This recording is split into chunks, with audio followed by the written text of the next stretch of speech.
Independence fell through. That's going to be played in Miami, Oklahoma. That'll be taking place tomorrow. Yeah, that's one of the new bowls in this year. That, to me, is intriguing. I want to see just how good NEO is. They went in and beat Coffeyville fairly handily, and they have steadily climbed up the polls. We know what Independence has. How much do they really want to play this game, not being able to play for a national championship as close as they were? So we'll see what kind of, how prepared they are to play. I think an NEO team that is really looking to make a statement. Could be. The Graphic Edge Bowl, you referred to that. That's being played up at Cedar Falls, Iowa. Ellsworth at 3-8. They always go to this bowl. Northland at 9-2, ranked number 20 in the nation. The second half, the featured game, will be Iowa Western, number 3 in the nation, at 10-1. Northwest Mississippi at 8-2. Was Iowa Western snubbed a little bit for the championship game? In my opinion, yes, but I have no say in that particular subject. I thought Iowa Western did everything that was asked of them. Test 1 2 1 2 1 2. Very narrow loss to Test Butler. 1 2 1 2. And then Northwest Mississippi. Testing 1 2. Crazy conference final they had with East Mississippi, double overtime, both teams scoring in the 60s. That was, when I saw the matchups, if I was able to pick just one bowl to go to just to watch for sheer enjoyment, that was the game I was going to pick. That would have been it. And then the national championship game would be the Mississippi Bowl. East Mississippi, number 1 in the nation at 10-1 versus number 2, Arizona Western at 9-0. Darren, your take on that game, East Mississippi versus Arizona Western. So I think this is a game East Mississippi thought it should have been in for the last couple of years, and for whatever reasons, you had that fight that breaks out at the end of the first season of Last Chance U, and then that actually extended into the next season where you couldn't have all the players you wanted to have available for that first game, and ultimately led to them not being in that second national championship. So I don't say that you go back and blame that all on any distraction that might have been there by Netflix, but they could have been in these last few national championship runs and weren't in it because of that fight that broke out a couple of years ago. Should be a lot of fun. We got our own right here to pay attention to, and Rob's in the booth, Rusty's in the booth. Randy McKay will be taking my place on the sidelines because I'll be out with the Garden City with the Blue Dragon basketball team with the guys and the gals. So good luck to all concerned. It's going to be a beautiful day for football. If you're thinking about not having anything to do, come on out to Gowans Stadium right now, and you can enjoy some good football here. Special thanks, too, again, to Papa John's Countdown to Kickoff, to Papa John's here locally. I really give a lot of appreciation to Brad Pryor and his gang of 501 East 17th for helping us out all year long. PapaJohns.com. Give them a call at 665-7272. Final thoughts, Carp. It's going to come down to the lines, like we said earlier. This is a game that a Talon Humphrey and that big old bulk of a kid can just really tee off on some teams, control the line of scrimmage. He's going to be key in this. If he's able to play a good, solid game, the Dragons have a great chance to win this. A few years ago, what was that campaign that everybody still talks about? Got Milk campaign. You got Run Game. So we're probably going to see a lot of it today. See a lot of it today. Thanks, guys. Appreciate it, as always, very much. We'll look forward to it again next year as well, as Papa John's Countdown to Kickoff will continue. It's going to wrap it up from here. It's time for Kickoff. We'll be back with more right after this. Papa John's has changed the cheeseburger forever. It's my new double cheeseburger pizza. Cheeseburger? Cheeseburger. Cheeseburger? Cheeseburger. Double cheeseburger. Papa John's new double cheeseburger pizza. 100% premium beef, no fillers, fresh diced tomatoes, pickles, and a zesty sauce. Just $12 for a limited time at PapaJohns.com. Papa John's quality with the taste of a cheeseburger. You got me. It's better ingredients. Better pizza. Papa John's. This has been the Papa John's Countdown to Kickoff with Glenn Grunwald, Darren Dunn, and HCC Sports Information Director Steve Carpenter. Brought to you by Papa John's. Better ingredients, better pizza, Papa John's. Stay tuned. The kickoff to tonight's HCC Blue Dragon football game is just ahead on BW Radio and Country 102.9. Hutchinson Community College Blue Dragon Sports is on the air on Eagle Radio. The Blue Dragons on Radio is brought to you in part by Erickson Custom Building, The Medicine Shop, Ashcraft Pharmacy, Prairie Star Health Center, H&R Block, RCAT, Next Tech Wireless, and the Sportscaster Club members, Mid-America Youth Basketball, Portfolio Recovery Associates, Dr. Robert F. of the Hutchinson Clinic, Craig Barkley Plumbing, Burning Chiropractic Center, and Tim and Gina Ritter, along with Brian Strange of the Green Vision Group. Sideline reports are brought to you by Jackson Meat.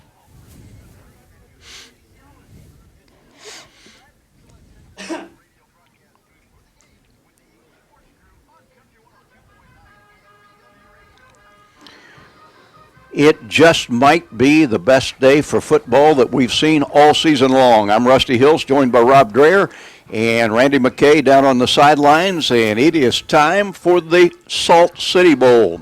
Hutchinson, coming off of a 7-4 season, matched against Eastern Arizona. The Gila Monsters, also 7-4. Should be an attractive matchup. Two teams that like to run the football. This will be the second time that they have played in this Salt City Bowl. The first time was in 2010, and there's about a 50-degree difference in air temperature.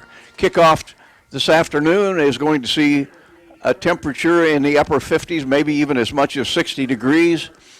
The flag to our left is barely moving. It is, to put it succinctly, a perfect day to play football, and it should be a very intriguing matchup. Eastern Arizona, if you are a Hutchinson fan and you've been in the stadium over the years and watched Hutchinson High School with Randy Dreiling and Hutchinson High School with Ryan Cornelson, you're familiar with the flexbone offense. That's what the Gila Monsters run. They get a batch of really quick backs. They turn a couple of them into quarterbacks, and they get a batch of 300-pound linemen and dare you to stop them. And that'll be the challenge for the Blue Dragons on this Saturday afternoon. Eastern Arizona, well, they won a batch of their last games. They won 5 out of their final 6 games. They're 7-4, but 2 of those losses are to a team that's playing for the national championship of junior college football, that being Arizona Western. The Blue Dragons got off to a red-hot start, went to 6-1, and then struggled a little bit coming home, but did finish the season on a positive note with a win at Dodge City, 27-6. I'm always excited about working with good folks, and we certainly have a couple here this afternoon. Rob Dreher, your thoughts on this afternoon's matchup? Rusty, I think it's going to be a football game that moves along pretty quickly because Hutchinson, if given a choice, wants to run the ball first and foremost, and of course we know that Eastern Arizona, they want to just pound the rock, and they are as big up front as any team Hutchinson has seen this entire football season, so I expect it to be a quick-moving game. I expect this to be a good showing for both teams. The weather is absolutely perfect. I can't tell you how many Salt City Bowls we've done, and it was frigid, but that is not the case today, and we're pretty excited to watch this game unfold here at Gowans Stadium. You alluded to the size of Eastern Arizona. The Gila Monsters travel roster included 16 young men that weigh 300 or more. Wow. And most all of them will be in action either on the offensive or defensive lines. We want to check in down on the sidelines with Randy McKay. Did we overstate the weather, Guy? Oh, heavens no, man. It is a beautiful day, and the flag's almost completely limp right now. So wind is not going to be a factor in today's game. Temperatures right around 60 degrees. It is just a beautiful day. And, of course, when you've got the defending Salt City Bowl champions in the game, that always makes for a great time. It is indeed the situation we have this afternoon because Eastern Arizona a year ago, with the Blue Dragons not playing in the Salt City Bowl, defeated Butler 39-38 in a thriller. Hutchinson has a nice streak going in bowl games. They've won 7 in a row, including 6 straight in this particular bowl game. That streak started with a win down in the Heart of Texas Bowl back in 2004. 20th trip to a bowl for the Blue Dragons. Hutchinson 11-6-2. This is the 5th all-time bowl appearance for Eastern Arizona. And it's the Gila Monsters against the Blue Dragons. We will take a 2-minute break. We'll be back with Kickoff for this 2017 Salt City Bowl.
Eastern Arizona comes to us out of Thatcher, Arizona. In case you're wondering where Thatcher is, just look about 3 hours straight east of Scottsdale, pretty close to the New Mexico line.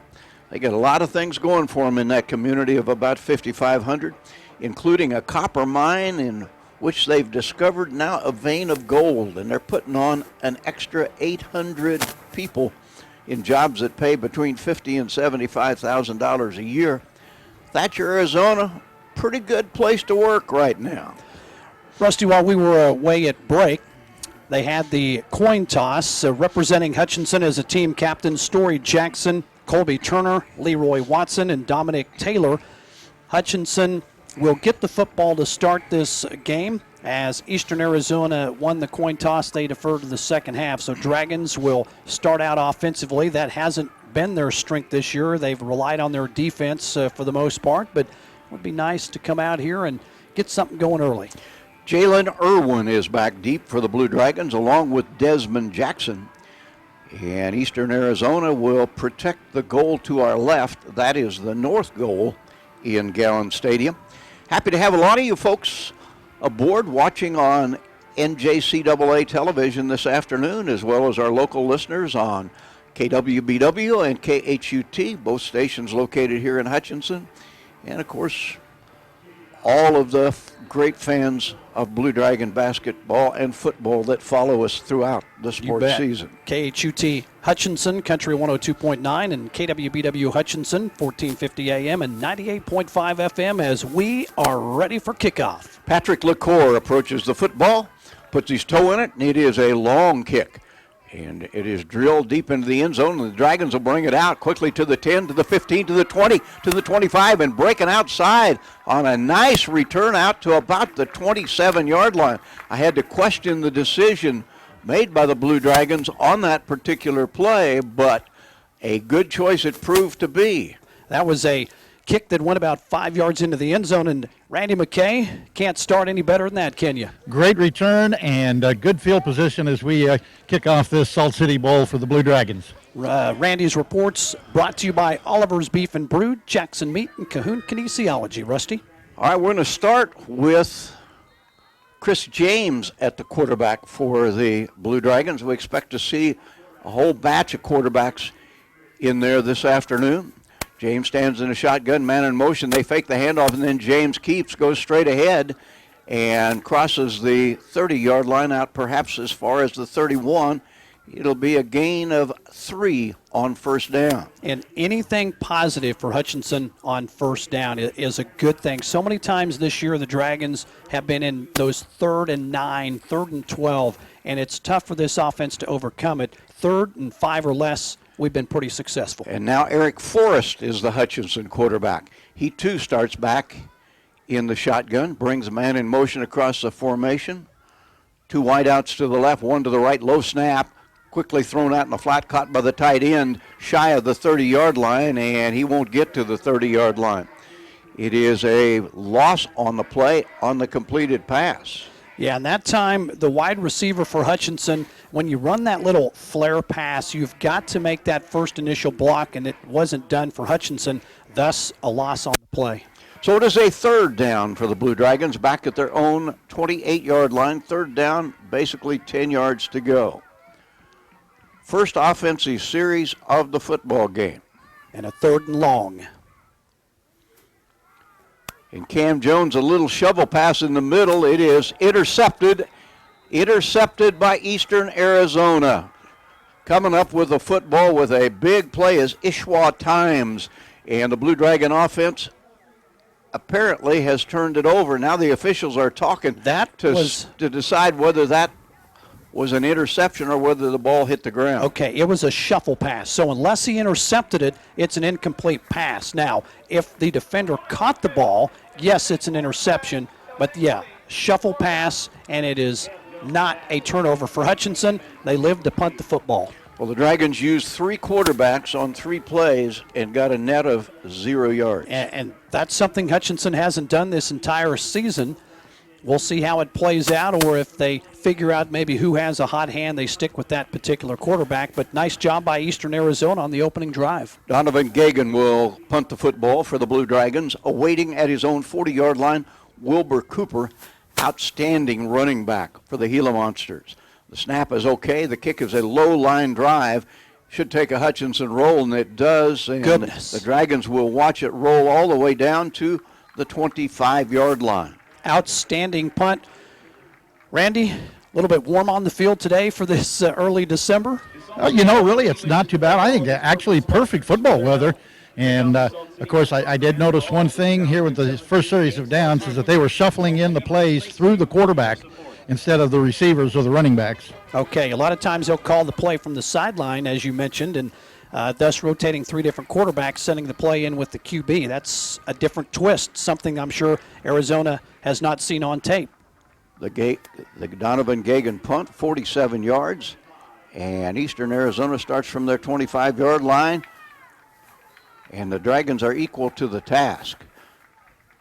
Little gain, if any, on the play. Yeah, Tyrus Butler, one of the first ones there. Hutchinson is big up front defensively, and we talked about Eastern Arizona being big up front on their offensive line. It's a battle of some men along those lines today.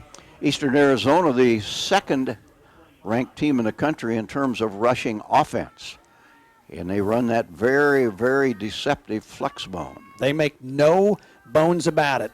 They're going to line up, and smash-mouth football is coming your way all day long. There is a quick handoff, and the Blue Dragons again equal to the task, and there basically is no gain on the carry. That is number 89, Lewis Wallace, for the Dragons' defensive line, getting penetration, making a nice tackle. And, it has not been easy to run against Hutchinson's defense all year. That's the strength of Eastern Arizona. They've only thrown the ball like 50-some times the entire season. They don't want to throw it. Quadarius Clemens is the quarterback. He's gone with two pretty much straight handoffs.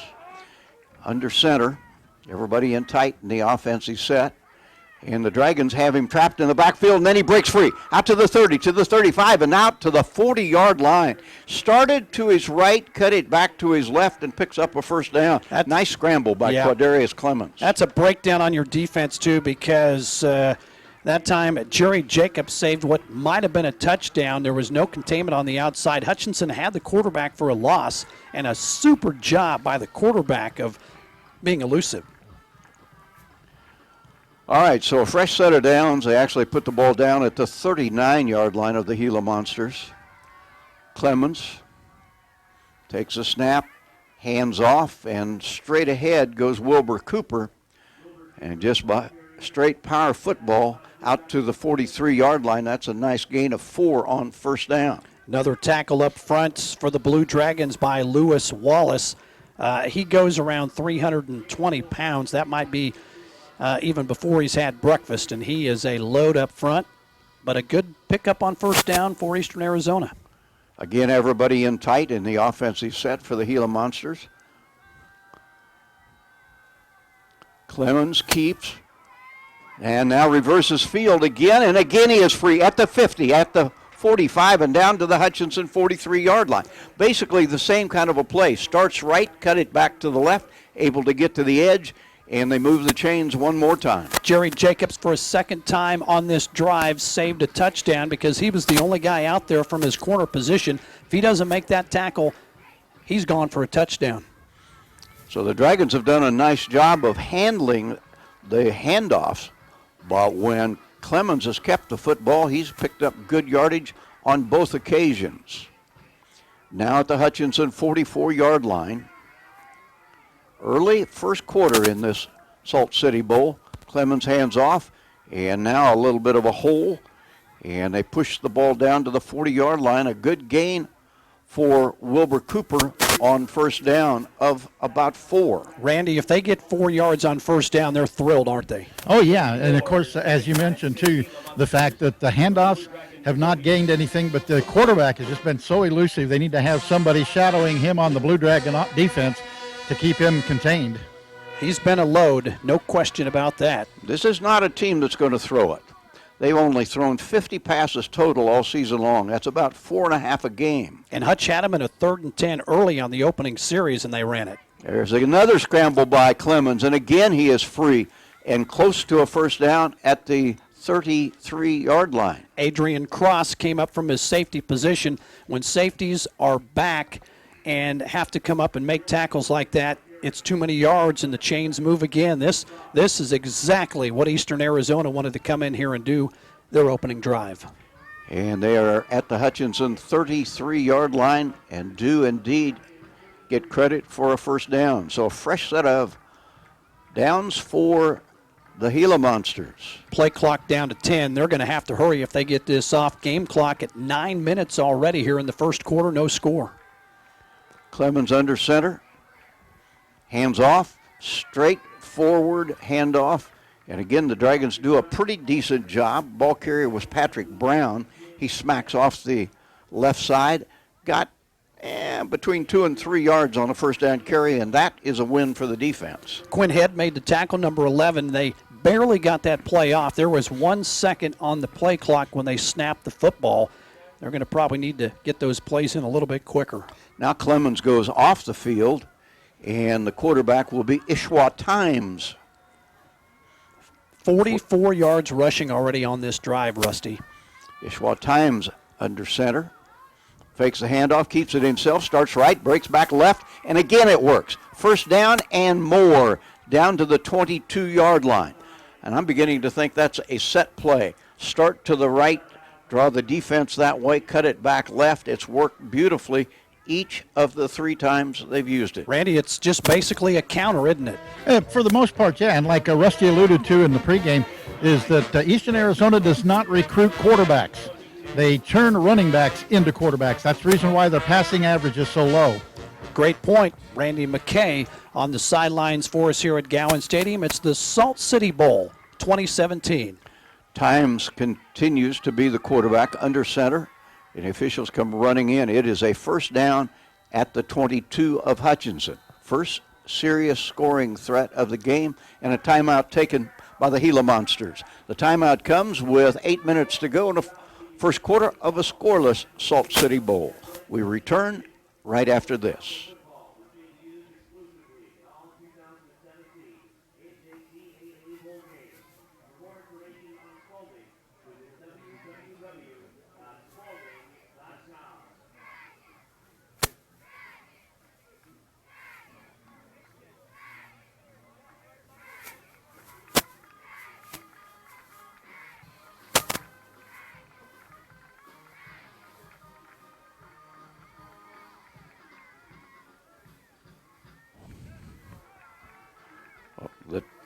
The timeout was taken by Eastern Arizona, but it is the Blue Dragons that are being pushed backwards, as this Eastern Arizona team has been impressive on this drive.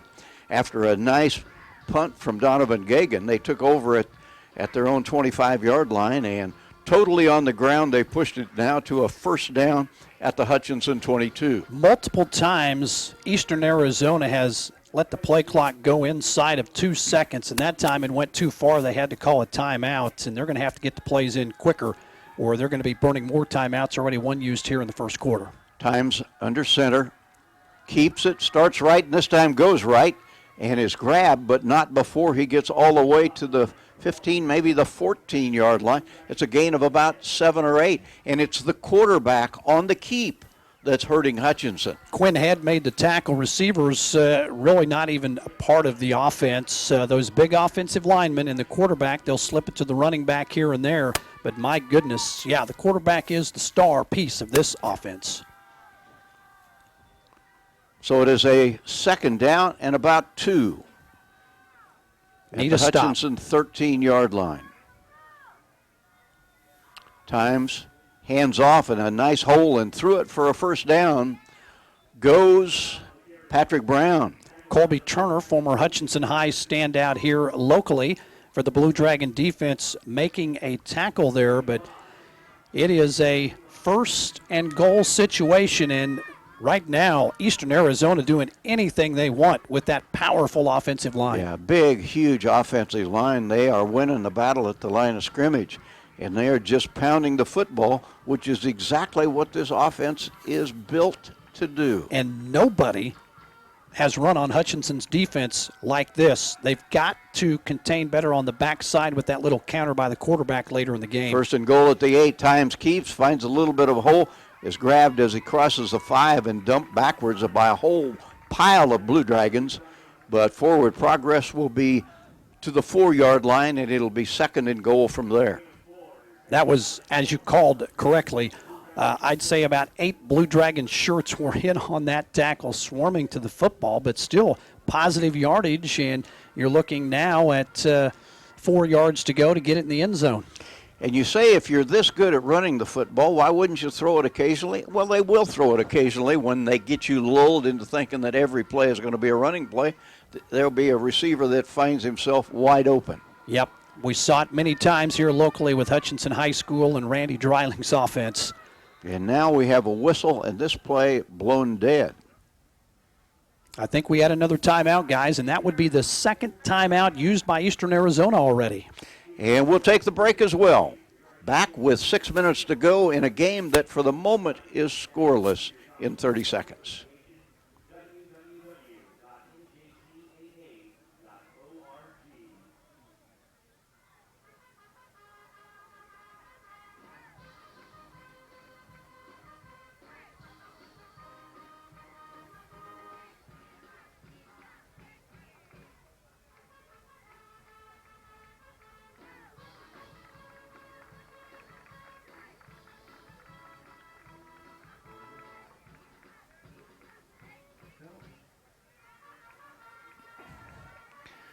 Well, a penalty-free game so far, and that's what makes this drive even more impressive. Just good execution on the part of the Gila Monsters. And if you're Eastern Arizona, their game plan is to pound it first, second, third, if need be, fourth down. And their offense isn't set up to withstand an offside holding, because then you've got 5-10 more yards to try to pick it up just simply running the ball, and they've played penalty-free. But you're also not going to catch them in the backfield. And nope. Very often. Times keeps the football, breaks to the outside, and steps into the end zone just inside the right pylon. And the first score of the game comes with 5:58 to go in the first quarter. It is 6-0 Eastern Arizona over Hutchinson with the extra point coming. That drive consumed a batch of time and ate up 75 yards. 75 yards on that drive, and guess what? Every single one of those yards, Randy McKay on the ground. How do you stop it? Well, first off, you've got to shadow that quarterback, because, if he takes off, you don't know where he's going to go. Extra point is up. It is hammered, and it is good. 7-0, and the Blue Dragon defense will hope that the offense can move the football, because they need to regroup a little bit and figure out how to slow down the express that on that drive was the Gila Monsters. More football from Gowans after this.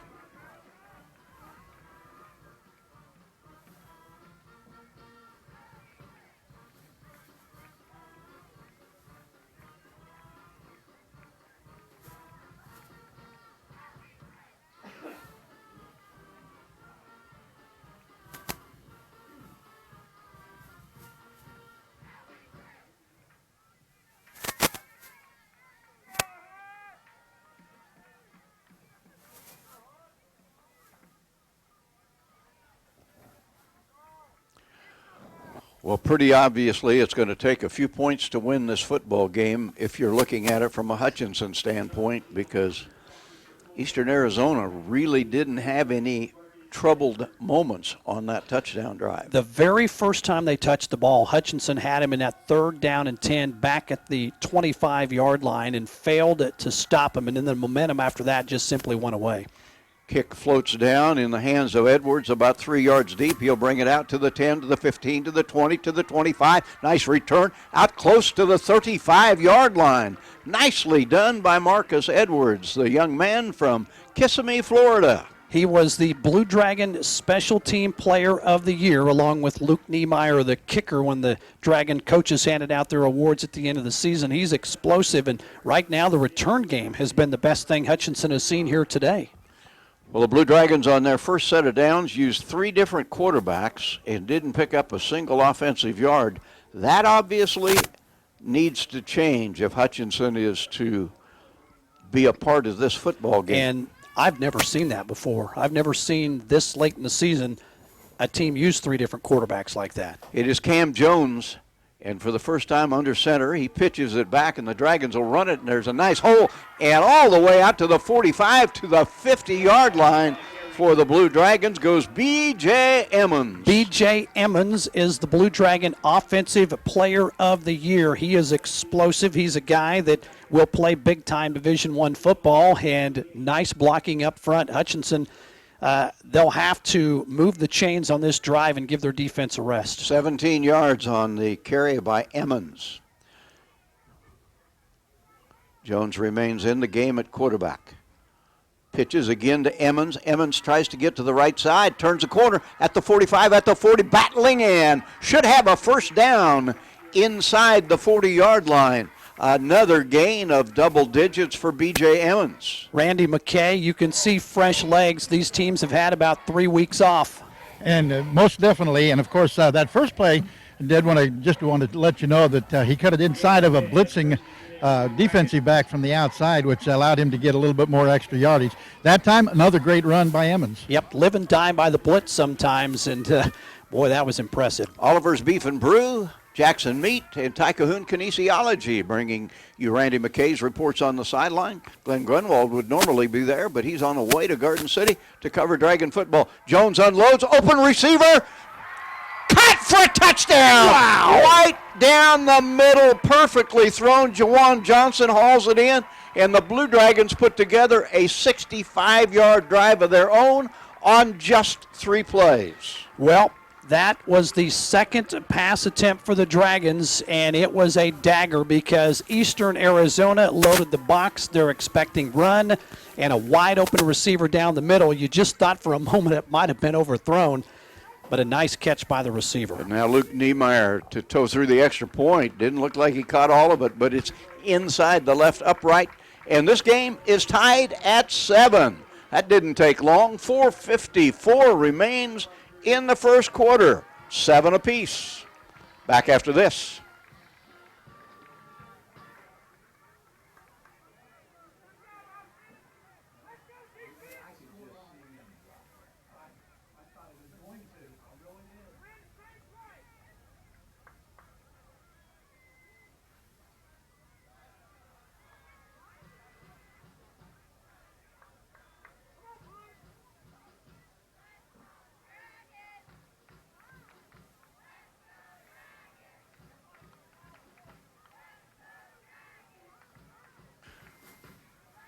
When these teams played 7 years ago in 2010, it was a lot colder, and they put a lot of points up. Hutchinson won that game 42-21. Well, if you looked at the spelling, it's Gila Monsters, and it'd be easy to say they're playing the Gila Monsters, but it is the Gila Monsters, and this has been an entertaining game early. And there's the Hutchinson kickoff. It is returnable. Fumbled, though, inside the 10-yard line. Dragons have a chance to make a play, and trying to salvage something out of a mishandled kickoff is Christopher Brinson, and he does well to get it back to the 18-yard line. It is there that Eastern Arizona starts its second possession of the game.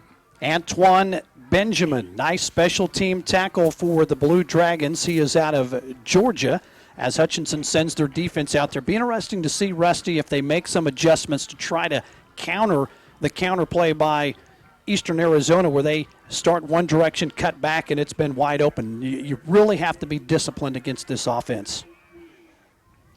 And let's see if we can figure out who the quarterback is going to be. They just bring out a whole bunch of running backs. Looks like it'll be Quadarius Clemens at the quarterback spot for the Gila Monsters. Yep, leading rusher for them, already 34 rushing yards, 8.5 yards a carry per average. Fumbled snap, and the Dragons smother the quarterback about a yard behind the line of scrimmage. Randy, he fell on the football, didn't he? Yeah, he did, and it was a good relief for the Gila Monsters that he did, because otherwise Hutch would have been in great position. Loss on the play of a couple of yards, and the Gila Monsters for the first time on this Saturday facing a little bit of adversity behind the down marker with a second down and 12. And when you run the ball like they do, second down and 12 is huge. Now you have to make a stop if you're Hutchinson. They're going to throw it. Cummins wants to throw, floats it out, and it is caught. Wide open receiver at the 30, at the 40, at the 50, and to the 40, to the 35, still running down the sideline, touchdown. That's what you talked about. Oh, my goodness, though, what an atrocious job of tackling. Christopher Brinson caught the ball open. You can understand that, but he also eluded a whole batch of would-be tacklers as he went down that right sideline, and the play covers 84 yards. Well, we talked about the fact that they're going to pound it, and then when they do decide to throw with a play action, you can get lulled to sleep, and a lot of times you'll find a receiver running wide open, and that time not a defensive back within 20 yards of the receiver, but Coach Rhodes would say you have to make that tackle at midfield at least and bring him down, and that time a missed tackle. The extra point is good, and with just under 4 minutes to go in the first quarter, it is 14-7 Eastern Arizona. Hutchinson will get the football when we return to sunlit Gowans Stadium in half a minute.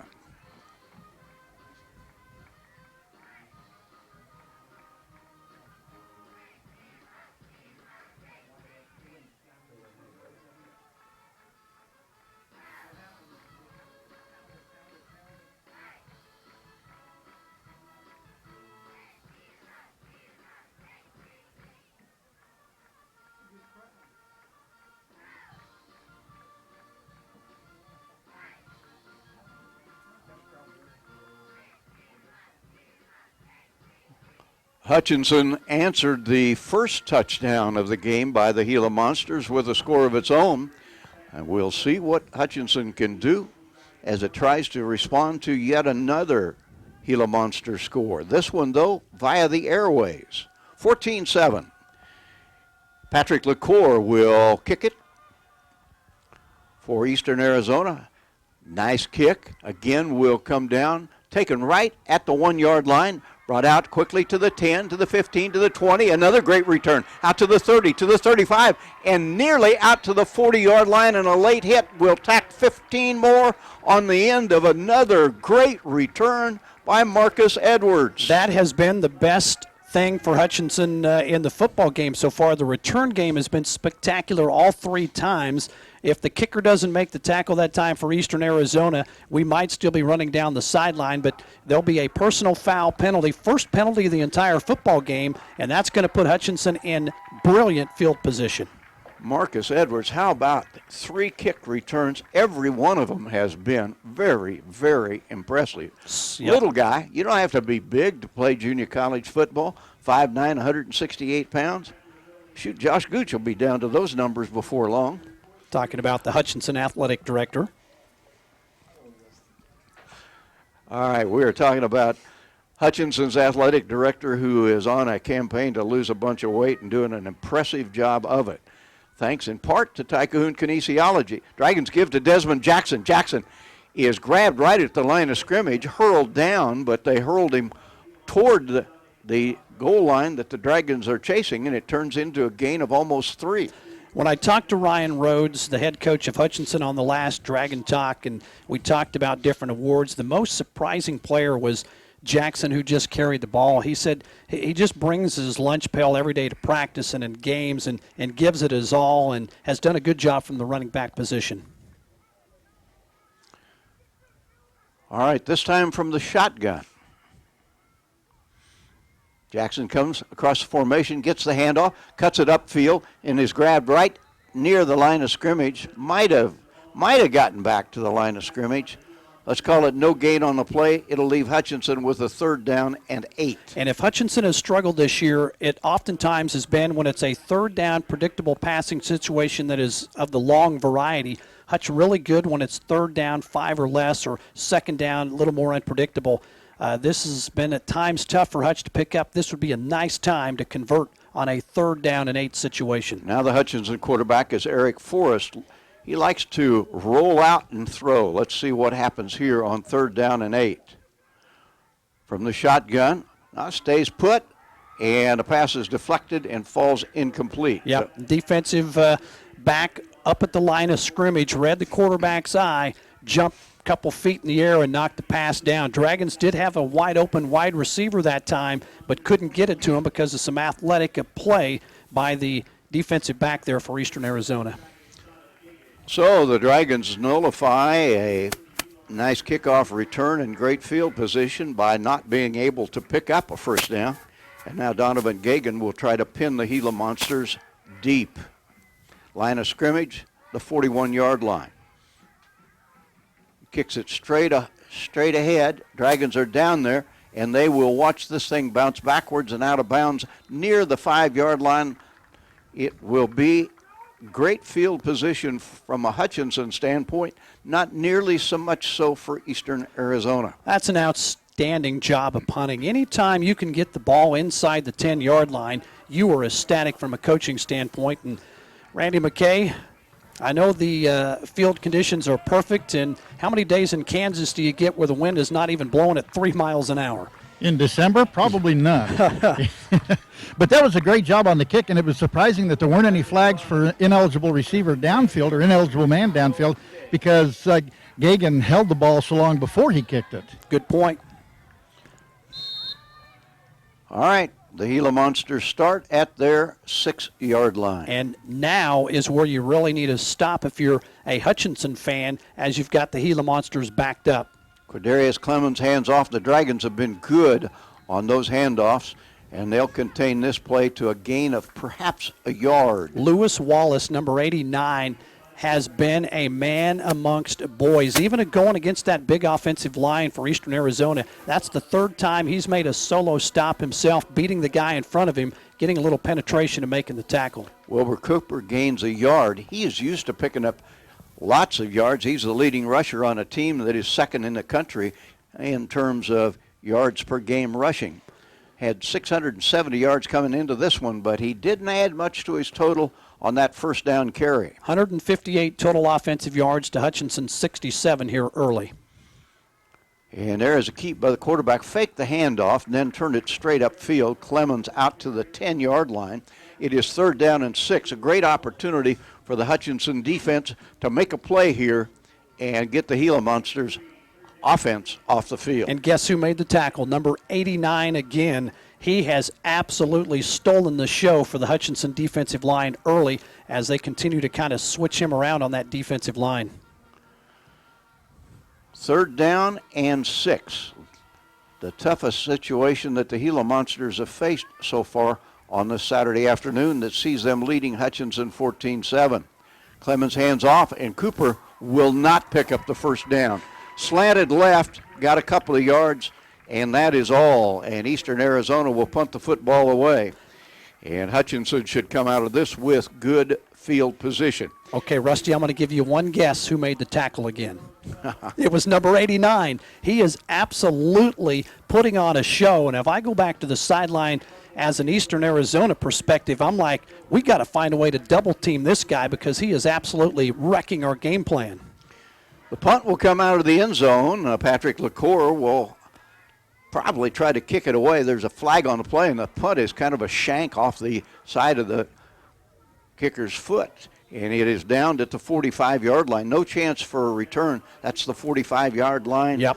On the Eastern Arizona side of midfield, we'll check the flag. This will be a false start penalty on Eastern Arizona. And the Dragons will take this position, I would think. Yep, I would say you'll probably decline the penalty. Okay, first down Hutchinson. They'll get the 5-yard penalty. And, hey, Hutch is going to start for a second consecutive possession in fantastic field position. Now you got to make something of it. You're only down one score, 14-7 Eastern Arizona. Dragons have had 3 possessions in this game. On 2 of them, they were 3 and out, but on the other one, they put together a 65-yard scoring drive on 3 plays. The touchdown coming on a long pass play to Jawan Johnson. Hutchinson runs the ball here. It will be the final play of the first quarter. Cam Jones is the Hutchinson quarterback. He starts 4 yards deep. Back to throw, has time, unloads, and it is deflected again at the line of scrimmage, and a late flag tossed in. That could very well be roughing the passer. Hutchinson that time with a wide-open wide receiver, and the quarterback knows he missed him. But I think Hutchinson is going to get the something good here, and well, they're going to discuss this. It looked like it was a late hit on the quarterback, and that's what the flag was for, but that doesn't mean they can't pick it up. Consultation going on at the moment. So it's either going to be a 2nd down and 10 with 1 second to go in the quarter, or Hutchinson is going to get a 15-yard penalty, and it'll be 1st down. No foul, they picked it up. I knew the longer you talk, sometimes they talk them out of it, and that's exactly what happened. And so the clock frozen with 1 second, and the Dragons will run one more play. It'll be a 2nd down and 10 at the Gila Monster 40-yard line. Eastern Arizona leading the Blue Dragons 14-7. Dragons would like to have that play back because there was a receiver running out there absolutely wide open. Quarterback in the shotgun. This is Forrest, unloads over the middle. Caught! Turst down, Dragons. Beautifully thrown. Right on target for Marquise Whitmire. And he gives Hutchinson a 1st down at the 27. That'll be the quarter, Rusty. And that is one period of the Salt City Bowl, and it's been entertaining. Eastern Arizona 14, Hutchinson 7. Second quarter, 1 minute away.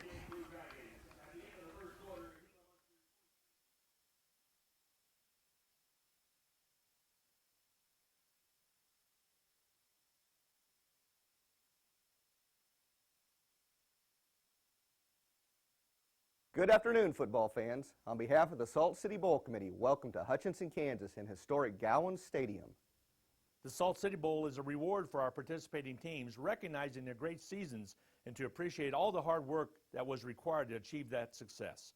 Today's game is the culmination of activities both participating teams have had the opportunity to enjoy during Bowl Week. The Salt City Bowl continues to grow into one of the nation's top junior college bowl games. The Salt City Bowl is one of 9 NJCAA sanctioned bowl games across the country and one of 4 championship-level events held right here in Hutchinson, Kansas. Our bowl would not exist without the support and generosity of our sponsors, so we thank you. We are excited to be part of the Salt City Bowl. We hope that the fans of both teams have a great day of fun, food, and football. Again, welcome to Gowans Stadium and the Salt City Bowl. Enjoy the game. Enjoy the game. Enjoy the game.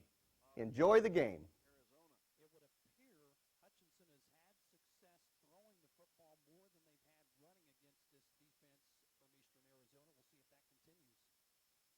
We'll see if that continues. Chris James keeps the football, finds a hole, slips through it, breaks the 25-yard line, topples forward to the 23. That's a nice gain.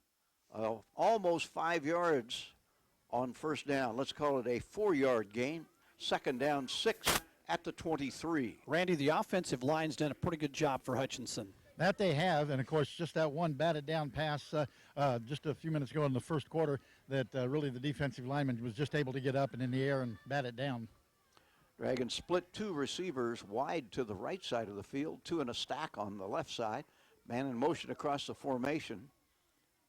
Eric Forrest is the quarterback.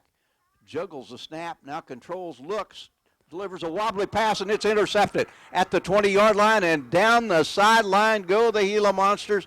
This will be an Eastern Arizona touchdown on a pass interception. Deshaun Miller, a freshman from Georgia, made a spectacular play. Read the quarterback the whole way. We're playing a zone defense on the back end, and that is a costly mistake for the Hutchinson quarterback. It just was not well thrown. It just wobbled out of his hands, and it was there for the taking, and Miller took it 80 yards the other direction. And as a defensive standpoint, boy, you just, that kind of stuff can really build momentum. And Hutchinson, with some success on that drive, and then one mistake, and it really changes the complexion of a game quickly. Looking at it from another standpoint, guys, the Blue Dragons got 2 possessions, each starting inside the 50-yard line, and not only did they not score, they gave up 7. Right. The extra point is up and good, and with just under a minute gone in the second quarter, it is Eastern Arizona 21, Hutchinson 7. The Dragons will get another chance right after this.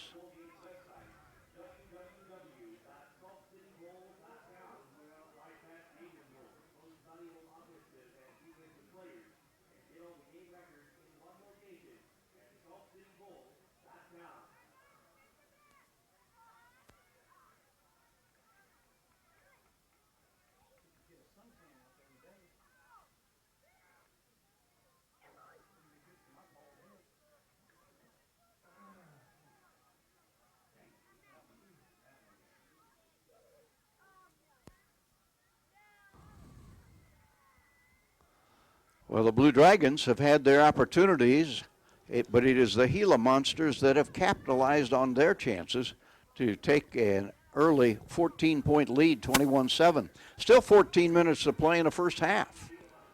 Yep, first turnover costly, and, you know, the ones that turn into 6 points for the other team right after are the most costly, and Hutchinson now a little pooch kick. Will try to get something on the board. Fielded at the 26-yard line, returned laterally to the 30, to the 35, to the 40, and out of bounds at the 43 as a flag is dropped. Jalen Irwin handled the pooch kickoff as Eastern Arizona, tired of kicking it to Marcus Edwards, decided to pooch kick it. There's a flag dropped just as Irwin went out of bounds. Dragons have yet to commit a penalty in this game. It's been a penalty-free one, 2 penalties for only 6 yards for Eastern Arizona. This might be the first one against Hutchinson. We'll see. Block or a hold?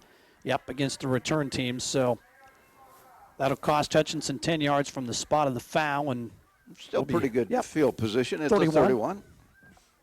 First penalty of the game, though. That's a job well done. Good disciplined play by Hutchinson, who's going to have something on offense here. At least give your defense a little time to catch their breath and move the chains a couple times here, change field position. Hutchinson quarterback will be Chris James. Hutchinson coach Ryan Rhodes has used 3 quarterbacks already in this game, sometimes different ones on first, second, and third down. James is under center this time. Hands off, and this time the Dragon running game doesn't get a chance as it is smothered under right at the line of scrimmage. Yeah, it's tough running. It's been hard for Hutchinson on the ground against Eastern Arizona. B.J. Emmons, who had a couple of really impressive runs early, that time stopped for -2. Now it makes it a 2nd down and 12 situation. Probable throwing down here. James will stay at the quarterback spot. Dragons split 2 wideouts to the right, 1 to the left. The left is the short side of the field. James takes the snap, hands off, and the Dragons will pick up nice yardage to the 40, to the 49-yard line. Scoots Deshaun Waller. That is an outstanding job by the offensive line, although there is a flag down, and this is a place normally where you would see a hold against one of your offensive linemen, and if so, that would really be tough because it would be a first down situation with Hutchinson at midfield. Officials conferring, the flag resting at the 38-yard line. Well, if it's a penalty from there, the Dragons would at least get credit for the yardage from the 29 out to the 38 before the penalty is stepped off. Officials talked earlier and picked up a flag. Not sure that'll happen here, but I don't know if either team knows what's going to be called here. We'll be talking at halftime about a bunch of other bowl games in the junior college world, including the national championship game. 3 Kansas schools involved in bowl games. By the way, number 8 Trinity Valley leading number 12 Garden City 24-14. In the Texas Champs Heart of Texas Bowl, that game in the 3rd quarter. Well, I cannot believe how long it's taken to make this call. The officials are still talking. Crowd starting to yell, let's go, and everyone getting a little impatient here. A good crowd for the Salt City Bowl on an absolutely gorgeous day. I don't know if the weather in Arizona could be much nicer than it is here in Kansas today. Guys, we could work a calculus problem quicker than this penalty is being administered. Not me, but you probably. 2 fouls.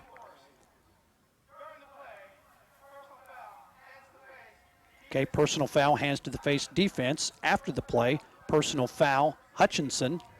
And so you would think the plays would offset and you would redo the down again, but okay, so what they're going to do is they ran it to basically the 50-yard line. They walk off 15, and then they bring it back 15. So this is still good for Hutchinson because the ball's at midfield, and it should be 1st and 10. And that's because the Dragons got credit for the 9 yards on the carry before the foul was assessed. That's right. So the net effect is a 1st down for the Blue Dragons. And the Dragons find themselves near midfield, just 1 yard shy at the 49-yard line. Again, James continues to be the quarterback. He hands off or fakes a handoff. Dragons fool me, and Waller is loose down the sideline. 30, 20, and pumped out of bounds near the 20-yard line. A little bit of extra deception on the part of the Blue Dragons, and it is Deshaun Waller roaming down that left sideline, making a wonderful gain all the way to the 18-yard line. Vincente Tompkins made a touchdown-saving tackle, Randy McKay. I thought Hutchinson might break that one. It sure looked like it. It was a good job of faking by James, the quarterback, and then getting it out to the running back in the pitch. Good point. Now James goes under center. Pitches it deep. Dragons try to get to the outside, to the 20, to the 15, to the 10, 5, touchdown! Touchdown, Blue Dragons. B.J. Emmons. And the Blue Dragons come up with another impressive drive. Absolutely. That is what the doctor ordered. You know, you're facing some adversity. You throw a pick six, you go down 2 scores, and you just come right back and score a touchdown, and that changes everything. As there's still 12 minutes to go here in the second quarter, this one might take a lot of points to win. Well, as Luke Niemeyer comes out to tack on the extra point, he has missed only one all year long. Blocked. But that one is blocked. Scramble for it. So the score will stay, as there will be no return here. The score will stay 21-13. These teams have combined for 34 points already. Hutchinson will kick it away to Eastern Arizona, but the Blue Dragons back within a score now at 21-13. We'll have the kickoff for you after this.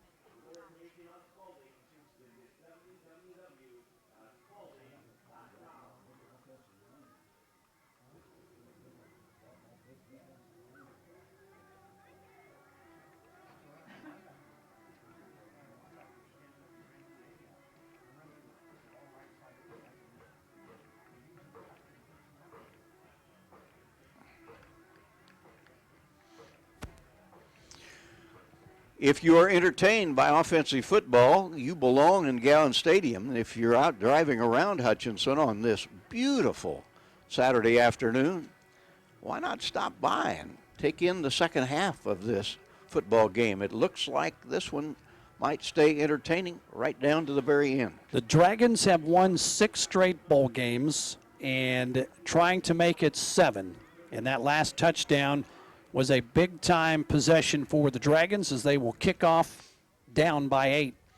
Hutchinson kickoff floats down to the 7-yard line. Handled there, quickly out to the 20, to the 25, across the 30, out to the 38-yard line.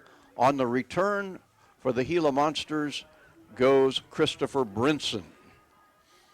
So the Gila Monsters, with Hutchinson having crept a bit closer, we'll see if they can keep that productive offense going. The offense has produced a couple of touchdowns for the Gila Monsters.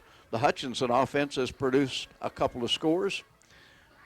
But the difference in the game right now, a missed extra point, actually a blocked extra point, and then the Hutchinson pick six that was thrown. Lavelle Jackson on the special team tackle that time for the Dragons kickoff unit. Quidarius Clemens is the quarterback for the Gila Monsters. Gila Monsters fumble, ball is loose, and Clemens dove on top of it, missed the exchange with his running back. Nobody actually saw the football except for Clemens, and he was able to dive on it actually for a gain of 2. Yep, Andy Jean-Baptiste was the closest Dragon there, and it was just, that was a pop, and the ball came out, and Arizona extremely fortunate to retain possession. Well, it was there for the taking, but nobody but Clemens saw it in time to react to it. Pickup of 2, second down and 8.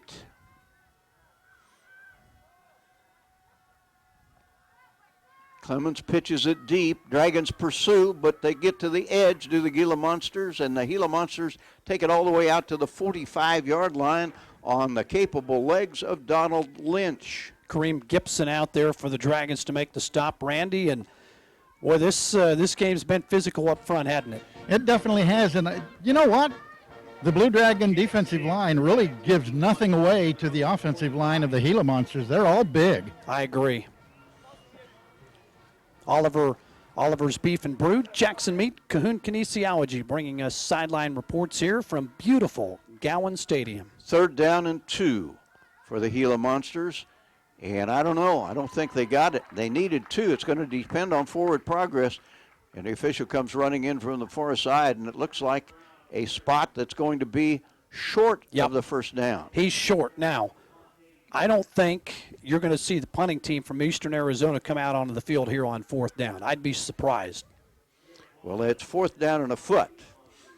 And most teams, or most coaches with a running offense as productive as this one, would say if we can't get a 4th and a foot, there's something wrong. When your offensive line averages 320-plus pounds. And they will go for it. Clemens under center. Dragons come across before the snap. That'll make it easy, unless there was movement that I didn't detect.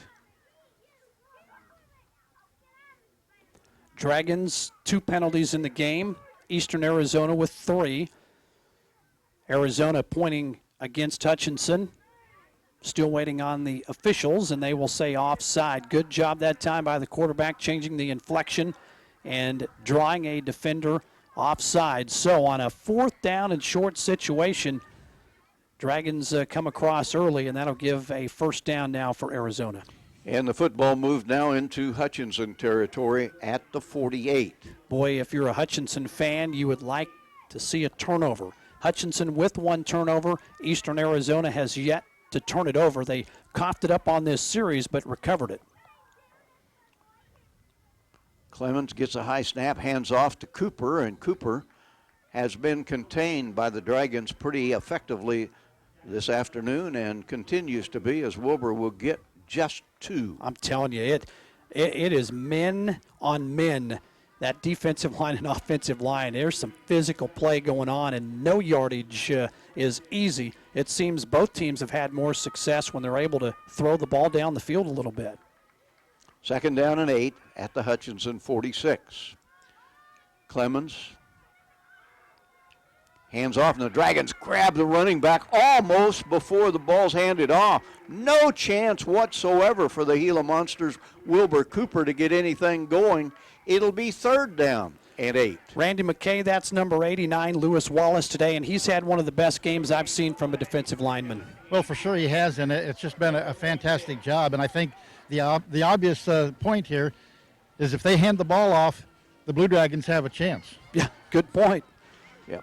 It has been when the quarterbacks hang on to it that they have picked up the big yardage. 3rd down and 8. For most teams, this is a passing situation. For Eastern Arizona, probably not. And Eastern Arizona will go with a run and might have a 1st down. Late flag comes in. Running low to the ground, the Gila Monsters appear to have picked up a 1st down. It could be 2 things. First and foremost, you think of a hold, or could have been a face mask by the Dragons late. Did you see anything, Randy? All I saw was the flag, and when it was thrown was right on the tackle, so I'm guessing face mask Face like mask, it is. Yep. That was what I was fearful of, the personal foul variety. Goodness, that's a tough one.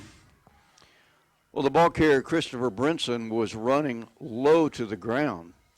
And in order to get him down, one of the Dragons obviously reached underneath there and caught face mask. It's easy to do. You play this game enough. And it's down to the 21-yard line now after the walk-off. 4th penalty for Hutchinson, as they got to dig in right now and see if they can get a stop. Eastern Arizona would love no more than to put 7 more points on the board here on this drive. Oh, goodness, you had them in a great position to get off the field. 3rd and 8. Don't get the job done. And there is, again, no success on a 1st down running play. Wilbur Cooper holds his hands up pleadingly like, what's going on in here? It's not supposed to be working out this way. We call it a gain of 1. Well, the opening series, Eastern Arizona had some success running, and that counter was there, and the backside pursuit wasn't for Hutchinson's defense. They've made some adjustments, and it's been tough sledding for Eastern Arizona to run the football, and Now you're in a 2nd down and 9. We'll see if Hutch can get a stop here. Clemens continues at quarterback. Wants to run it. Now pitches. At the 20, at the 15, 10, 5, touchdown. Touchdown, Eastern Arizona. Christopher Brinson taking out. the pitch. I think Unless he stepped out. Might have stepped out at the 5-yard line. Reached out like he got it inside the pylon, but the official right there says nope, stepped out of bounds at the 5. Yeah. Randy McKay, you are down there on the sideline. Yeah, he did. He tried to tiptoe, but I think one of the toes happened to keep the line. Fortunate for Hutchinson, gives him new life, as that would have been a touchdown. Pretty pitch play. We haven't seen much of that. And this offense, boy, they can throw a lot of wrinkles at you. Well, their 7-4 record a little bit misleading. 2 of those losses are to a team that's playing for the national championship, Arizona Western, and one of those losses just by 7 to Arizona Western. Teams played a home and home this year. Now that's bad scheduling. You play a home and home with a team playing for the national championship. Before we go for a 1st and goal situation at the 5, there's a timeout taken. We'll take it 2. Back in just 30 seconds.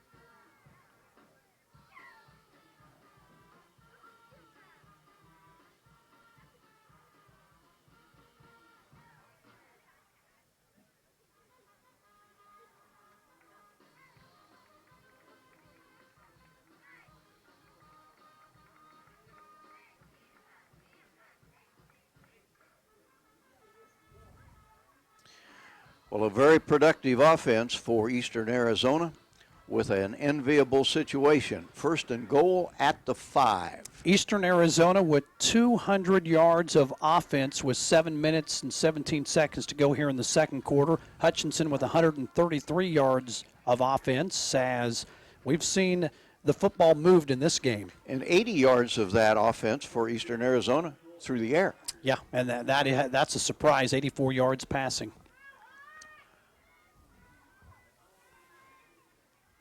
Cooper gets the handoff, runs low to the ground, doesn't get into the end zone, but he gets perilously close down to the 1. Wilbur Cooper for Eastern Arizona. 1st and goal from there. Yeah, and this is just strength on strength. Dragons, very good defensive line against the outstanding offensive line from Eastern Arizona, and when you only need about a yard to go, it's tough. Arizona leading 21-13. Might take a lot of points to win this one. And it is an easy score for Wilbur Cooper. Worked to the left side just a bit, stepped into the end zone, very little, if any, contact, and the Gila Monsters have their 4th touchdown of the afternoon with still 6.5 minutes to play in the 2nd quarter. That time, just smash mouth football.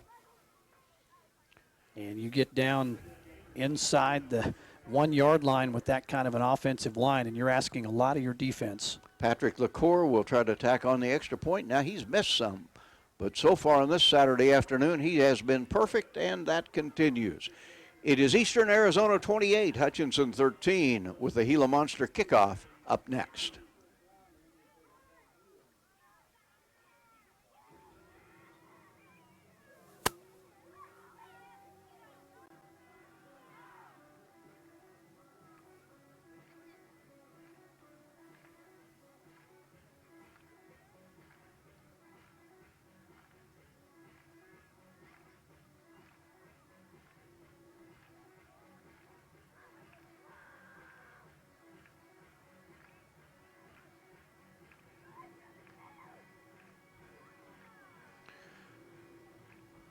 Well, for Hutchinson to continue to be a part of this football game, it is apparent that the Blue Dragons will need to continue to score because the Gila Monsters are tough to stop. And no turnovers for Eastern Arizona in the game. We'll see if that plays out through the course of this football game. Hutchinson with 1. One of the best things the Dragons have done today is these kick returns. It'd be nice to see one out past the 40-yard line here. I'm going to guess that they're going to kick it away from Marcus Edwards. Patrick LaCour. See if they just pooch kick it. Approaches the football. Kicks it deep. And it is fielded at the 3. Out quickly to the 10, to the 15, to the 20, to the 25. Oh my. My goodness, a horse collar grab from behind at the 30-yard line. And how no in the flag. world does that not jerk your head right off your shoulders? Marcus Edwards took a jolt as he brought it out. Randy, you were down there. Ryan Rhodes was 5 yards on the field, and he's hot. And well, he should be. And it was one of those close plays. I'm not sure that he actually got the horse collar or whether he just grabbed the shoulder pads, both sides, and pulled him back. He is. It was close. He is fuming right now, and should be. That I cannot believe there was not a penalty flag called on that play. Wow. There was not, but Hutchinson still with pretty good field position at the 31-yard line. You hope that Marcus Edwards is all right, because that is not a position that the human body was designed to be put in. Ryan is still chewing at the head official, and headphones or headset is off, as he's got a right to be on that play. Eric Forrest is a quarterback, hit as he throws, another wobbly pass and another interception. He got hit as he floated it up in the air, and it is intercepted at the 35-yard line. There is a penalty marker on the field, and I'm pretty sure there was a defensive holding call that is going to bail Hutchinson out here as the quarterback just got flattened as he threw it. I think Hutch is going to get this ball back. Well, the Dragons can ill afford to have this turn into what at the moment appears to be a turnover. Defensive holding by the back. Good eyes, Rob. Thank you. And that's going to give Hutchinson a first down, tack 10 yards on. And, I mean, if you're an Eastern Arizona fan, Randy McKay, that's a huge turnaround there. That is a huge turnaround. And I'll tell you, one thing that I did notice was quarterback Forrest was coming off, just kind of favoring his left arm, which, of course, is his throwing arm. Okay, good point. So the Blue Dragons get a break. They have a first down out at the 41-yard line, and it is Chris James, the quarterback. Dragons keep it on the ground and will not get anything on first down. Yeah, Dragons really having a tough time running the football at this defense, as it'll be a second down and 12. They're going to call that a loss of 2. Well, Hutchinson just happy to have the football in its possession. 28-13, Dragons are staring at a 15-point deficit. Had success throwing. Let's see if we can get something through the air here. 2 wideouts to the left. James hands off to Jackson. Jackson, a hole up the middle and through it to the 50, to the 45, to the 40. Still on his feet, down to the 30-yard line. Desmond Jackson for the Dragons. He's special. Guy never quits moving those legs, and that is a huge play for Hutchinson, who at one point thought maybe they had turned the ball over for the second time on this drive because of a penalty by Eastern Arizona. They retained possession and now in business. So the Blue Dragons find themselves at the 30-yard line of Eastern Arizona. Time not really a factor, 5:25 remaining in the first half. Chris James takes the handoff. Dragons try to get to the edge on the right side. Pretty good cutback, and a gain of 5 on a first down carry for Otis Williams. Randy, if you can get 5 yards on first down, you're thrilled, aren't you? Right now, yes, because things have been going just a little bit slow. But the Blue Dragon offensive line has been doing a very good job, and the backs are doing a good job of getting around the corners. Yeah, Hutchinson has had some injuries with that O-line throughout the course of the year, but I think today they have played very well up front from an offensive blocking standpoint to running the football, and it's been good. Now it's Cam Jones at quarterback for the Blue Dragons. Jones hands off. Dragons get to the edge on the right side. What a pop. What a job of putting your head down by Desmond Jackson, and he got an extra couple of yards out of it as a result, and now a late flag thrown into a gaggle of players on the sideline. Well, this is a personal foul penalty. The question is it on Hutchinson, is it on Eastern Arizona, or is it offsetting? But this is for sure a personal foul penalty of some sort, as after the play, we had some shuffling and fighting going on. The play, if it stands, is a 4-yard gain. You see anything, Randy? I really didn't. All I did was I happened to see this Jeff Christian coming out, popping up out of the pile and out of bounds. But I didn't see the play itself. Okay, personal foul against Eastern Arizona, and that's 2 mega penalties on Eastern Arizona on this drive. So this should be, since it happened after the conclusion of the play, it should be half the distance to the goal line, and the Blue Dragons should find themselves just outside the 10-yard line. Well, if you go to the locker room and you're Eastern Arizona, you've got to be talking about keeping your composure, and some of the things that have happened on this drive here alone that's given Hutchinson now some hope, down 28-13. Get a score here, you're right back in this football game. Correct.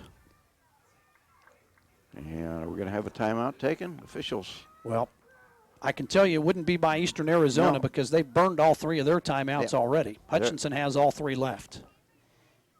And the officials are talking to Eastern Arizona coach John O'Meara right now, explaining what's happened. Blue Dragons are going to have a 1st down and 10 at the 10.5-yard line. Hutchinson actually could pick up a 1st down at about the half-yard line. That is right. Dragons, first and foremost, take care of the ball here on this drive, and if you can get 6, you'll be elated.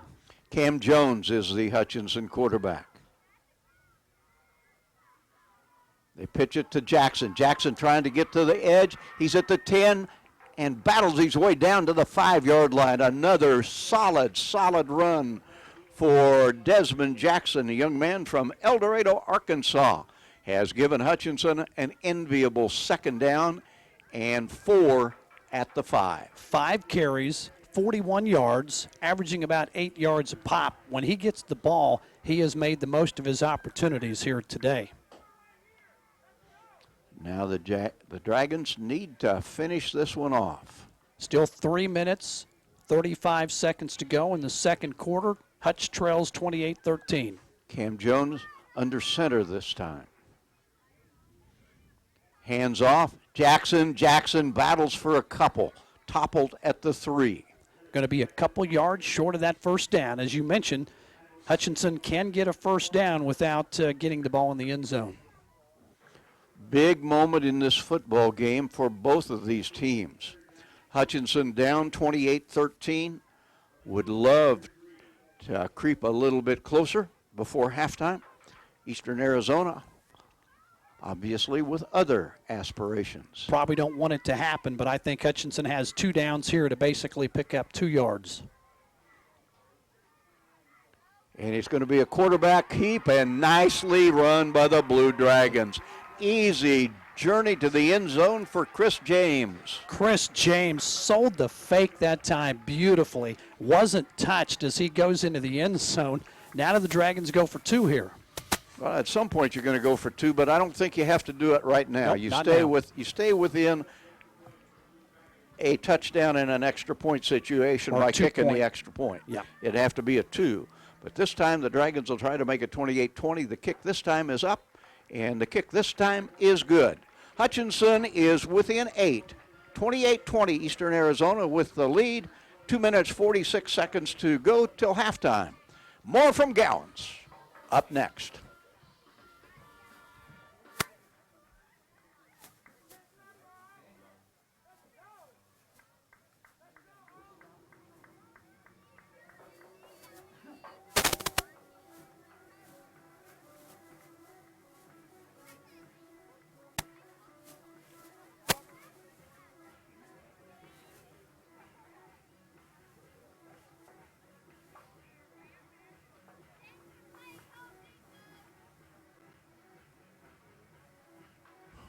Well, the offense doing a nice job to get back within 8 for Hutchinson.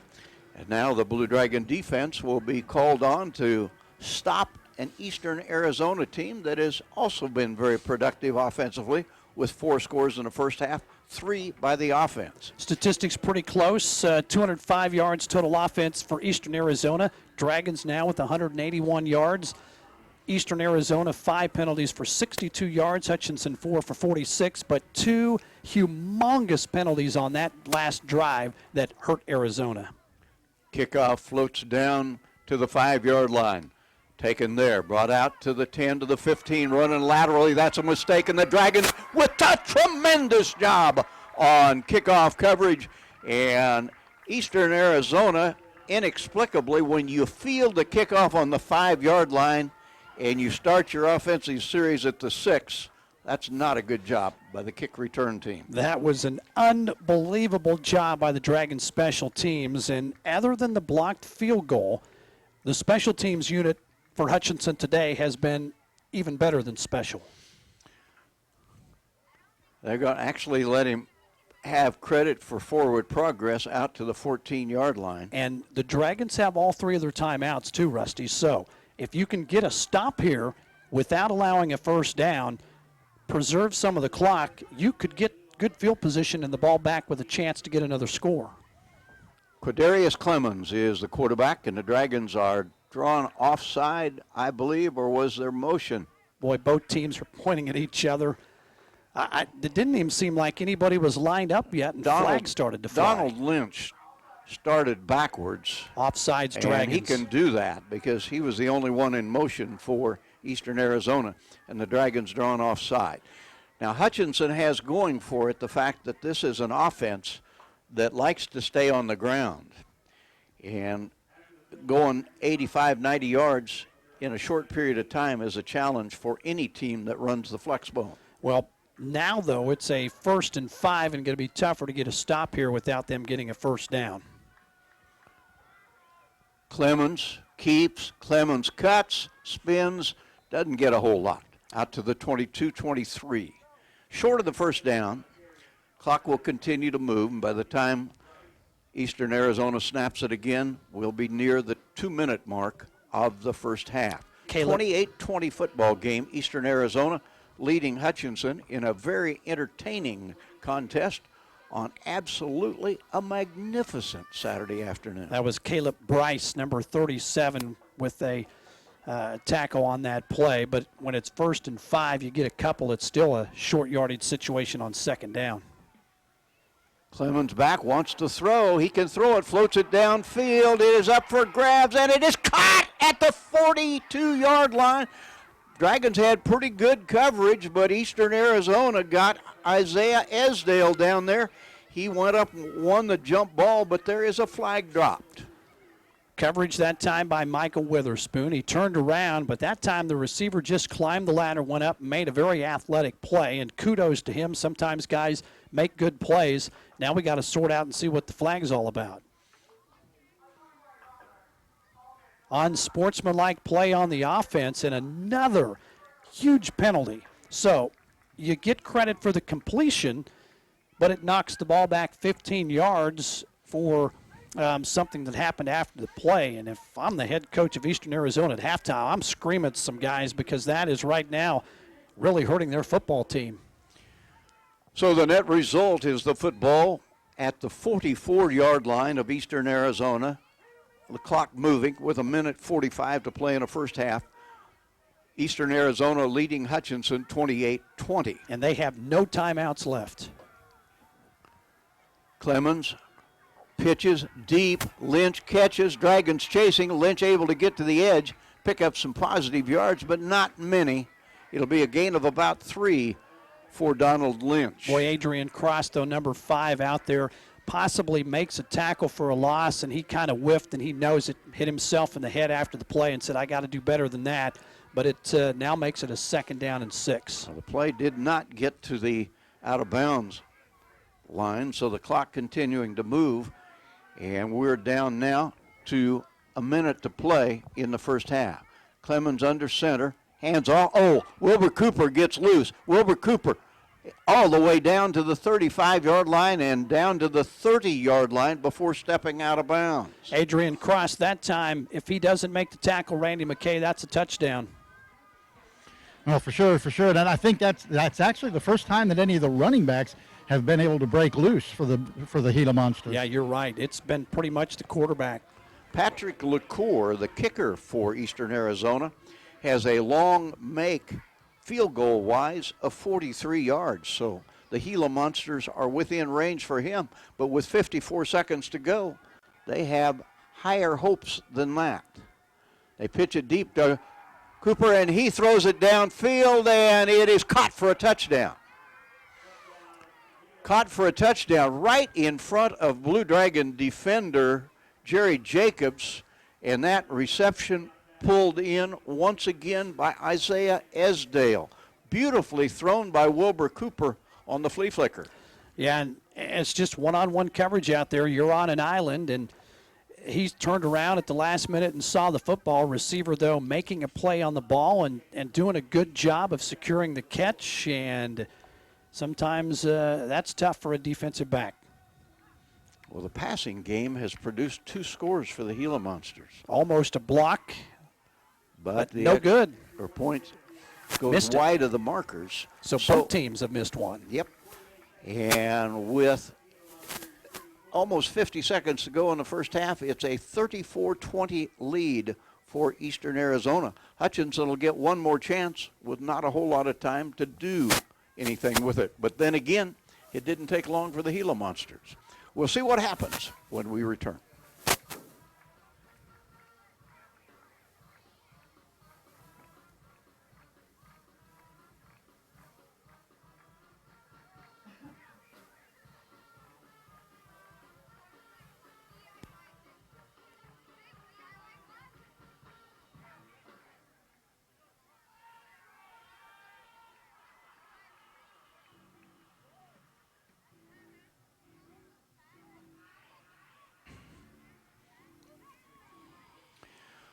Well, there have been a lot of points scored in this football game, and Eastern Arizona has 34 of the game's 54. Blue Dragons in arrears by 2. In case you're wondering who will get the kickoff for the second half, it'll be Eastern Arizona. We'll see what they do. A little pooch kick here. Hutchinson is going to have good field position. And they'll have the football at about the 35-yard line. And I think Eastern Arizona has had enough of the runbacks of Marcus Edwards. He has been tremendous. But the Blue Dragons, despite those efforts, find themselves down by a couple of touchdowns with 45 seconds to work with. Now, that's a little bit more time than you might think because Hutchinson, if they choose to use them, does have all those timeouts. Yeah, and a lot of that's going to be predicated on what you do here on first down. If you come out here and are successful, or even on second down, then you can start to burn them and try to move the ball. But if you don't have success early, you let the clock run out, you go to halftime, and you regroup down 2 scores. Otis Williams is the running back, 2 wideouts left, 1 right. Man in motion across the formation. Dragons will throw. Cam Jones delivers it right in the middle, and there was room to run. But unfortunately, Otis Williams on the screen pass opportunity left the ball behind. You know, as an offensive coordinator, you draw plays up and you hope they're going to work. And that was well designed, well executed. And if he catches that ball, he's probably running for 20 yards at a minimum. And nobody's sadder about that than the running back. Now it's second down and 10. You got to be careful here if you don't pick up a second down. You don't want to give this Eastern Arizona the ball back. Cam Jones is the Hutchinson quarterback. 2 wideouts to the left side of the field. And there's going to be a blown false start. Dead for a false start on the Dragons. I believe the left tackle that time moved early, and you just, I tell you, the Hutchinson offensive line has been fantastic this year. You don't see the Dragons jump like that very often. That time it happened, and now you're looking at a second down and 15. Less critical at this stage of the game than a second and 15 would be in other times because the Dragons, frankly, have just 40 seconds to work with. Well, the good thing is here, you try to throw it on second down. If you don't complete it, the clock stops, but then you may run on third down, and Arizona can't stop the clock because they don't have any timeouts left. And you are right in as much as Hutchinson does not wish to give the ball back to this offense of Eastern Arizona. Quarterback all by himself. Fakes the handoff, play action, loads it up, throws it for the sideline, and overthrows his intended receiver at the 45-yard line. That pass was intended for Brendan Brenner. And the tight end that time was open. He ran a great route. There was pressure in the quarterback's face right about the time he threw it. But if that was completed, it would have been a first down. So it is a 3rd down and 15. And now, if you throw it here and don't complete it, you're probably going to wind up having to kick the ball. I personally run it here. We'll see what Hutchinson elects to do. Cam Jones is a quarterback, trips to the left side. Yep, smart running play to the other side, and room to run, a little bit of room, out to the 38-yard line with the football secured in his hands, Otis Williams. But he went out of bounds. That's the last thing that you wanted to do. Now the Dragons will have to punt. Yeah, and you don't want to give any kind of return opportunity here. And if I'm Eastern Arizona, I'm not sure what kind of a punt rush I've got, but I think I'd try to find out. I'm sure they'll come after it. We'll see if Hutchinson kicks the ball out of bounds. Wouldn't be a bad idea. Wilbur Cooper is back. And a timeout. Hutch will use their first timeout of the half as they want to make sure they've got everything perfect here for this very important punt. And that gives us a 30-second opportunity to hear from our sponsors.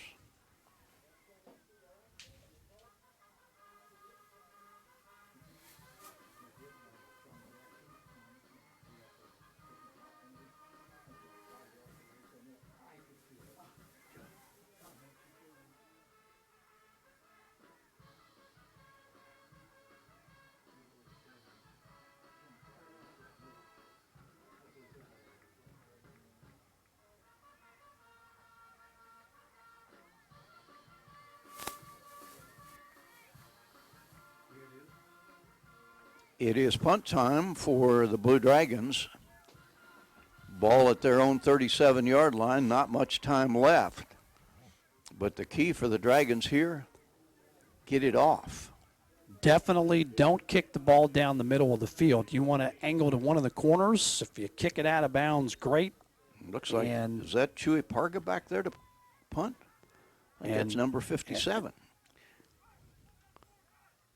Not sure why Gagan wouldn't be punting, but it's Parga, and he gets off a beauty. There you go. Over the head of everybody, takes a backwards bounce, and is fielded by Eastern Arizona. And that was an exercise in futility for Donald Lynch, fielded that punt, and the Dragons were there to wrestle him down immediately. Now with 19 seconds left and a 34-20 lead, we are in the second quarter. I would imagine we're about to see a conservative play for Eastern Arizona to end the half. Yeah, pretty long half, too, considering as much as both teams run the ball. But it was a long half. But entertaining. Absolutely. Very entertaining half. High scoring, and that's why. A lot of points put on the board. I don't think anyone thought that we'd see this amount of points here in the first half. I sure didn't.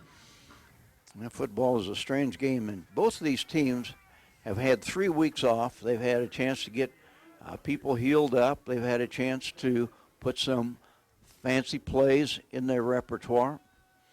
And they'll take hard a to knee. predict. And there's the knee. Dragons won't stop it. Eastern Arizona can't. We reach halftime of this 2017 Salt City Bowl, and it is Eastern Arizona 34, Hutchinson 20. Our halftime show from Gowans Stadium begins in 2 minutes.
If you are a fan of offensive-minded football, then you should have been in Gowans Stadium this first half.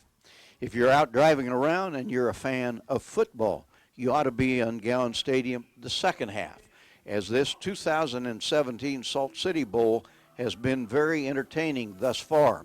Eastern Arizona College from Thatcher, Arizona, with a halftime lead over Hutchinson's Blue Dragons by a score of 34-20. This is the first half Medicine Shop game capsule. The Medicine Shop would like you to realize that WellCare, now WellCare is one of the major Medicare Part D providers. WellCare has dropped most of the major chains in town from their preferred list, but not the Medicine Shop. The Medicine Shop is still preferred with WellCare. Well, what does that mean for you? If you're a member of WellCare, your drugs will cost you less at the Medicine Shop compared to the other stores. It's simple. If you're a WellCare Medicare Part D member, you can save money by transferring to the Medicine Shop. Make one call, one phone call to 620-663-7681, and the Medicine Shop will do the rest. You'll find the Medicine Shop conveniently located in Midtown Hutchinson at 14th and Main. We talked about offense, and there was a lot of it in the game's first 30 minutes. Eastern Arizona, 300 yards of offense, 34 offensive snaps netting 300 yards, nearly 10 yards per play. Hutchinson was pretty productive as well, 26 offensive snaps for 189 yards. Not included in that total offensive figure for Eastern Arizona is the pass interception return for 80 yards. So Eastern Arizona with a 34-20 lead at halftime. It has been rushing by committee for Eastern Arizona. Quadaria Clemens, starting quarterback, 48 yards, 36 for Wilbur Cooper, Christopher Brinson, 29. Ishwa Times, the other quarterback used by Coach John O'Meara in that first half, had 26 yards. For the Blue Dragons, Desmond Jackson, 44 yards, B.J. Emmons, 43, Deshaun Waller, 33, Otis Williams, 11. You get the picture. A lot of really good backs in this game, but none of them at the moment standing out. Quadarius Clemens, not known for his passing, threw twice in the first half, completed both 120 yards and a touchdown, an 84-yard touchdown. For the Blue Dragons, two quarterbacks, Cam Jones and Eric Forrest, combined were 3 of 8. I think the best quarterback for Hutchinson in the first half was probably Chris James. In the receiving category, only one player has caught more than 2. That's Isaiah Esdale. And his latest catch was right in the corner of the end zone on the flea flicker pass from junior college bowl games. The Salt City Bowl is one of 9 NJCAA sanctioned bowl games across the country and one of 4 championship-level events held right here in Hutchinson, Kansas. Our bowl would not exist without the support and generosity of our sponsors, so we thank you. We are excited to be part of the Salt City Bowl. We hope that the fans of both teams have a great day of fun, food, and football. Again, welcome to Gowans Stadium and the Salt City Bowl. Enjoy the game. Enjoy the game. Enjoy the game. Enjoy the game.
the last couple months to get ready for this. A big committee puts this together, and I think so far so good. I think, the weather was just right. I know we talked before the game that usually if the 3A state is a nice day, then the bowl game's a bad day. So we lucked out this year, and the weather's been fantastic for both games. Last night, you guys put together what you call a bowl banquet in which both teams meet at a hotel here, and talk about what goes into that, because it's really special for all these young men. I think it's nice that Eastern Arizona gets to have a banquet as well. We usually turn it over to them and let them do their own thing, kind of celebrate their achievements that they had throughout their season, and run their own program. And then our team obviously does ours. So it's good for both groups. And I know Eastern Arizona is happy to be back. And I met some of those guys when they arrived, and they're just really polite and just very gracious people. They've been in town a couple of days, and I know first and foremost they were excited that they were going to get to go to the Pizza Ranch and have some delicious pizza. And, Hutchinson has the only underground salt museum in North America, and I can imagine what it was a thrill for those players to do that. Yeah, they got to do all those things in Hutchinson, just make it an experience. You can see they're excited to be here, and they're playing tough today. I laughed a little bit this morning.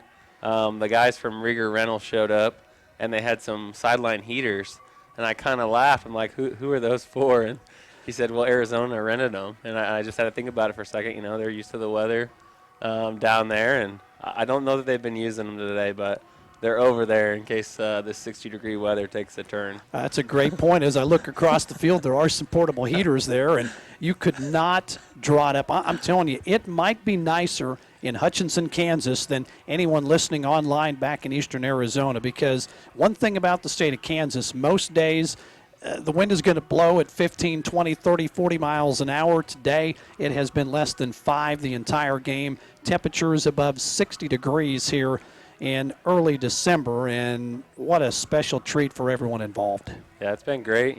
Last weekend we had the 3A championship, and the weather was great again. We had Marysville and Sabetha, and it was a 7-6 battle, and Sabetha came out on top, and it was a great crowd.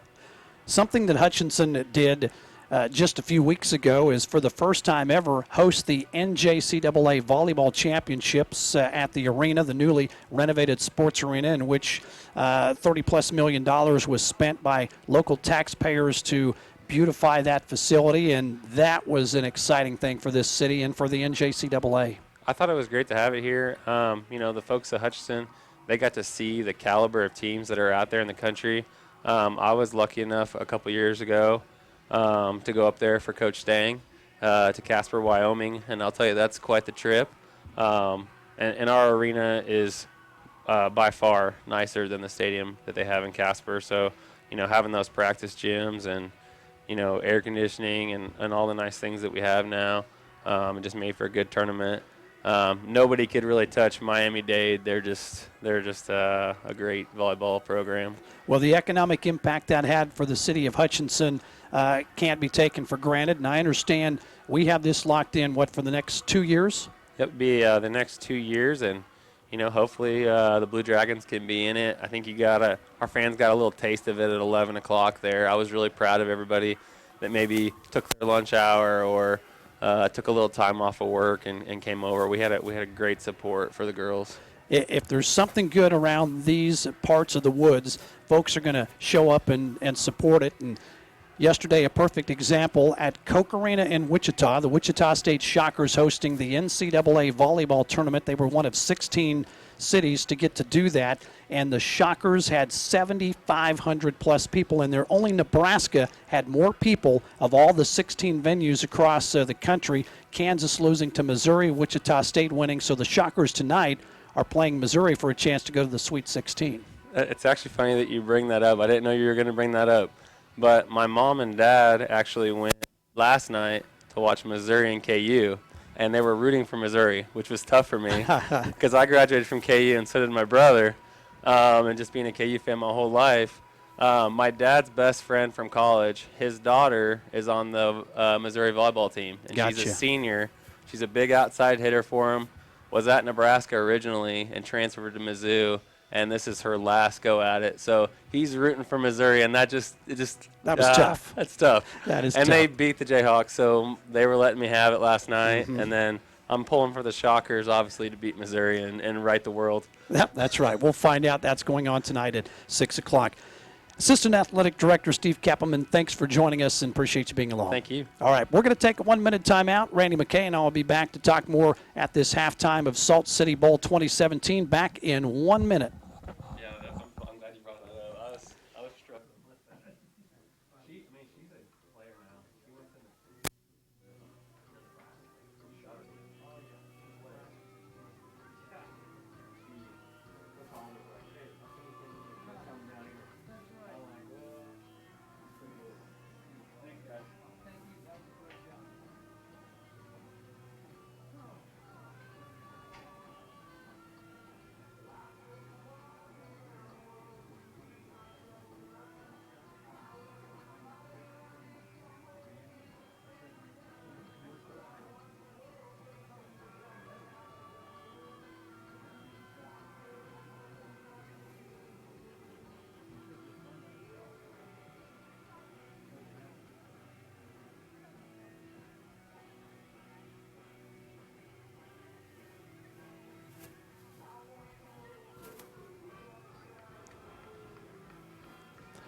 Welcome back to Gowans Stadium, the Salt City Bowl. It's halftime. Hutchinson trails 34-20, an exciting first half.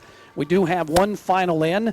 Number 8, Trinity Valley wins over number 12, Garden City, 48-41 in the Heart of Texas Bowl. That played down in Texas, and that score is a final as Independence will play tomorrow, Randy. 3 Kansas teams, a part of, I think, 7 bowls that take place in the country, and we've had a good one here. This has been a good one, and if I'm Ryan Rhodes and the defensive coordinator, I'm going to be talking about assignments because the Gila Monsters, what they run is a true triple option, and definitely read by the quarterback, which by all intents and purposes is a running back. Just he happens to go under center, which makes him the quarterback.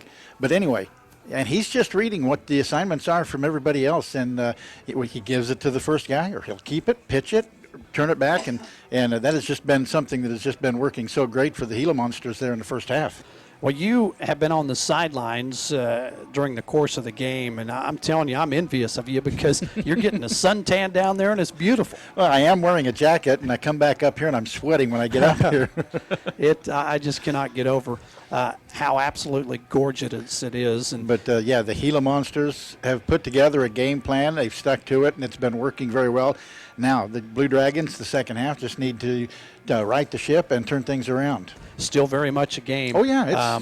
2 scores down. Now, Eastern Arizona gets the ball to start the second half. And, the secret has been, as long as the Gila Monsters have been handing the ball off, with the exception of one play there late in the second half, the Blue Dragon defense has been up to stopping the running back. It's when the quarterback keeps or pitches that they run into problems. When this football game is over, staff members in the media will vote for an offensive MVP, a defensive MVP, and right now, as we look at this game, Quadarius Clemens, the quarterback for Eastern Arizona, would be the leading candidate. I would have to agree with you on that one. And the defensive lineman for the Blue Dragons, yes, probably pushing forward too. That's 89 Lewis Wallace. Yeah. He was a absolute beast in that first half along the defensive line. Hutchinson has a turnover. Eastern Arizona yet to commit one. Can the Dragons force them into some turnovers? Well, I think they can because, like the one that they almost lost there in the early part of the second quarter when the quarterback and the running back just didn't quite make a connection, and the only one that ever saw the ball on the ground was the Gila Monster quarterback, Clemens. All right, we're going to let Randy McKay get back down to the sidelines. We're about ready for the second half kick. We're going to take a 2-minute timeout, and we'll be back with the second half of the Salt City Bowl here at Gowans Stadium, back in 2 minutes.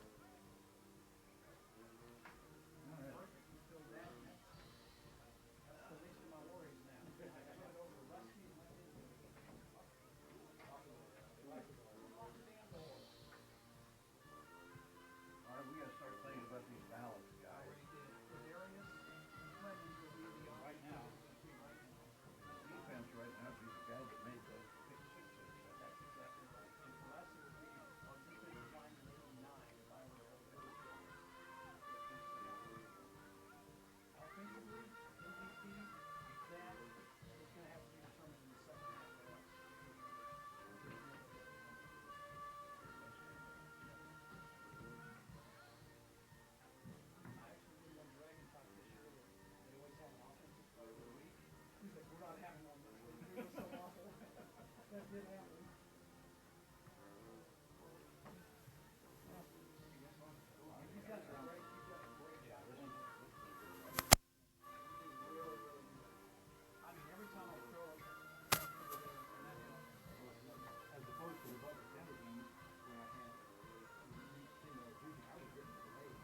Well, the weather continues to be magnificent. The football game has been entertaining, although most of the crowd disappointed here at halftime as the homestanding Blue Dragons of Hutchinson trail a talented Eastern Arizona team 34-20. Rob, that flea flicker from Wilbur Cooper to Isaiah Esdale right before the end of the first half, that was a killer because the Blue Dragons had scored to get back to within 28-20, and then you put Eastern Arizona in a situation where they started to drive at their 14-yard line, no timeouts, a team predicated on running, and all of a sudden they're in the end zone. And to magnify it, they get that score because of the play you just talked about late, and then they get the football to start the second half, and it has been a tall task getting stops on this Arizona offense. Hutchinson's going to have to find a way if they want to get back into it to get some stops here early, and turnovers would be nice, but there's only been one turnover in this game. There was an opportunity for the Blue Dragons. There was a football laying on the field, and nobody saw it other than Quadarius Clemens, the quarterback of Eastern Arizona. He was able to dive on top of it. That's the only thing even close to a turnover on the part of Eastern Arizona. The Hutchinson pick six that they threw was a costly moment in that first half as well. All right, here we go. Dragons kick, floats down at the goal line, goes into the end zone, and Eastern Arizona will not bring it out. And Eastern Arizona will begin with a first down and a 34-20 lead over the Blue Dragons of Hutchinson, who have a 7-game win streak going in bowl games. Hutchinson appearing in its 20th bowl over the years. This is the 5th for Eastern Arizona. Eastern Arizona, by the way, plays in the Western States Football League with Arizona Western, Glendale, Mesa, Phoenix, Pima, Scottsdale, and Snow College. That league has produced 6 national football champions. It's a pretty good league. I would have been shocked, Rusty, if you told me the Dragon defense would give up 300 total offensive yards in the first half, and that's exactly what they've done. 13 first downs for Eastern Arizona. They will have to be better than that in the second half. I look to the offensive set, and the handoff is the first man through, and a pretty good gain out across the 30 to the 33-yard line on a simple quick hitter to Patrick Brown. Michael Witherspoon, one of the defensive backs, has to come up from his corner position to make that tackle, and that's way too many on first down from a Hutchinson standpoint. You're not going to get this team off the field very often if you give it 8 yards on first down. Oh, not with that offensive line. Big offensive line, a batch of talented running backs, none of them really standing out in this game so far, although maybe Wilbur Cooper would by virtue of the pass that he threw. And there's a first down run on second and short. Didn't need but a couple. That's what they got from Patrick Brown. Good stop that time, Jeff Mario Brown. Defensive lineman shooting the gap, but it's still a first down. Eastern Arizona 34, Hutchinson 20, just underway in the third quarter. We've played a minute of football. You know, we haven't seen any cramping in this game. The temperatures are really above average by a long shot for this time of the year. Been surprised about that. Probably seems cool to Eastern Arizona. It was 90 true. in Phoenix a couple of weeks ago. Oof. Quadarius Clemens pitches deep. Lynch catches. Lynch to the edge, turns the corner, and is all the way out to midfield before stepping out of bounds. First down carry, 15 yards. Randy, if Adrian Cross doesn't make that tackle, he's gone. Yeah, that's 6 for sure. And kind of a turnaround from in the first half, the first series of offense that the Gila Monsters had. That first, when they got it down to 3rd and 10, you know, the Blue Dragons were owning that line of scrimmage, but not so much this half, begin this half. Yeah, I think Hutchinson has maybe come out a little bit flat here to start the second half, and they're going to have to turn it on. The D-line is where Hutchinson has been winning, and right now getting pushed around a little bit. Isaiah Esdale splits out wide to the left side. Clemens goes with a run and a little quick hitter, nets about 3 for Patrick Brown. Quinn Head there, and he tried to strip the football. Good job by number 11, trying to get the ball out, create some turnovers, as this team does not turn the football over often in Eastern Arizona. It has been great having you with us on this Saturday afternoon. We know a lot of you have joined us on NJCAA television, our local stations, KWBW, KHUT. I know our normal sidekick, Glenn Grenwald, on the way to Garden City as the Blue Dragon men and women's basketball teams will be playing later tonight. Those games also here on these stations locally. Yeah, 6 o'clock, 8 o'clock. Clemens back to throw, loads it up, delivers it over the middle, and it is broken up. Wow. Nice defensive play by Blue Dragon defender Adrian Cross.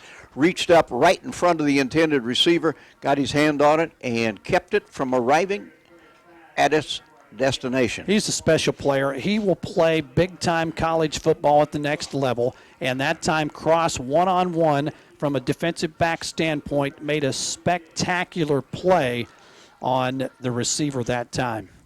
So it is a 3rd down and 6 for Eastern Arizona at the Hutchinson 46-yard line.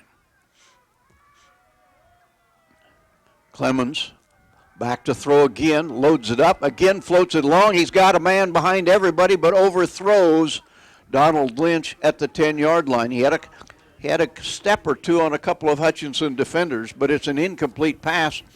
And with 4th down at the Hutchinson 46-yard line, presumably punt time for Eastern Arizona. Story Jackson in coverage, Randy McKay. That's what the Dragons wanted on this first series. Oh, the receiver did have a step, but the double coverage by the Blue Dragons, they were right there, so they were in good position.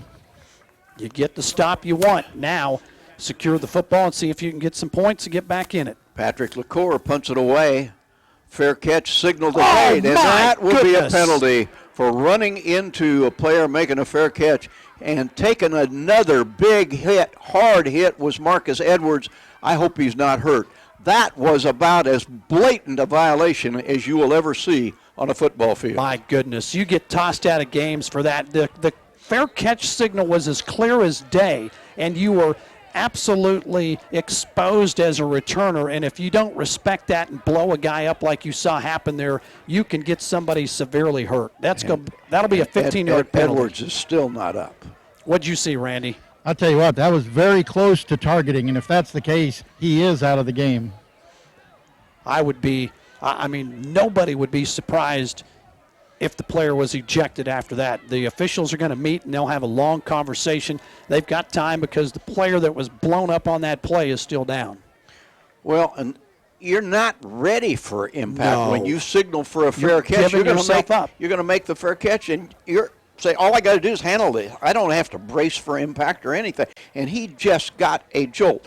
Now, in fairness to the defensive player, there's a possibility that he didn't see the fair catch signal. But it's a unfortunate thing in a lot of ways, and you just hope that Marcus Edwards is going to be all right. He is up, coming off the field, and appears to be okay. Yeah. He is one tough young man because that was a jolt that he took. 7 penalties now for 90-plus yards for Eastern Arizona. That is the 3rd personal foul penalty against them, and that gives Hutchinson pretty good field position here. As let's see if sometimes something like that can fire a team up, Rusty. Well, the Blue Dragons will have it out at the 25-yard line. Officials blow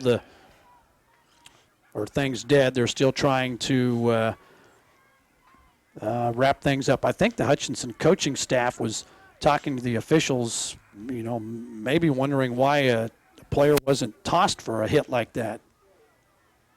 And Ryan Rhodes is still barking at the head official. I mean, he is upset, and you're going to protect your players. I don't care what coach it is. You bet.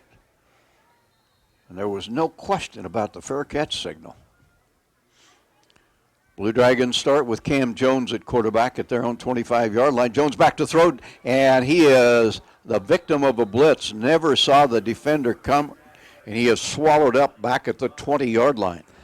No chance on that play. Play action. I love the call on first down, but you have to pick up the defender, and that time 2 guys came completely free. Quarterback had no chance. No, not at all. So it is a loss of 6. And Hutchinson's offense has struggled on second and third and long situations all year. And now we are back to James at quarterback, and he will keep the football, cuts it in the middle of the field, has some yardage. He's out across the 40, across the 50, being chased, hauled down from behind, but not before scooting all the way inside the 40 to the 39 of Eastern Arizona. What a job done by Chris James. Best play of the year by Chris James, and he saved it for the Salt City Bowl, doing it with his legs on a second down and long. That was an incredible, gutsy performance by the quarterback. So the Blue Dragons with some life now. A fresh set of downs at the 39. And the Dragons this time will keep it on the ground and are battling to get what they can. Down close to the 35-yard line. B.J. Emmons, Randy McKay runs with passion and heart, doesn't he? He sure does. And yeah, it's a good thing. I mean, you had mentioned, too, that he may be playing in a big-time school after he leaves Hutch. And, of course, he actually came from a big-time school, so he's got it in his blood. He does. Came from Alabama, transferred in from there, and he is going to be a load at the next level when he gets his opportunities. Second down, 7 at the 36 of Eastern Arizona College. Hutchinson trailing Eastern Arizona 34-20. Jones, hands off. Emmons hit in the backfield. Yeah, no chance. That time, one of the few times the Hutchinson offensive line got thrown around a little bit. And I'd be remiss if I didn't talk about Dragon running backs that have been here. How about the job of Alvin Kamara for the New Orleans Saints? He is making a bid to be Rookie of the Year as a third-round pick in the National Football League. He was special. He was special here, and he is absolutely tearing up the NFL and Drew Brees' best friend right now. Third down and 10 for the Blue Dragons at the 39 of Eastern Arizona. Down 2 touchdowns and a couple of extra points, 34-20. James back, wants to throw, stays in the pocket, loads it up, throws it, and it is caught. Is it inbound? Touchdown! Whoa! Touchdown! Blue Dragons, the perfect throw to Jalen Irwin. That is the best catch of the football season for a Blue Dragon right there. There is a flag, however. It's going to be pass interference against Eastern Arizona in all likelihood. You cannot catch it better than that, Randy. Yeah, and there was a little bit of jostling around. You know, the flag there could be just about anybody. Touchdown, pass interference against the defense. Okay, there you go. Decline it, and Hutchinson is in business. That is a heck of a catch. And a heck of a throw from Chris James. Chris James has really stepped up here in the second half. Now Luke Niemeyer to pull Hutchinson within 7. Eric Forrest is the holder. Kick is up. The kick is just inside the left upright. There's a penalty marker down. This is going to be offsides against Eastern Arizona. Hutchinson will decline this thing, and the extra point will be good. 34-27. There's a lot of life in the Blue Dragons. The Gila Monsters hang on to the lead and will have the football after this.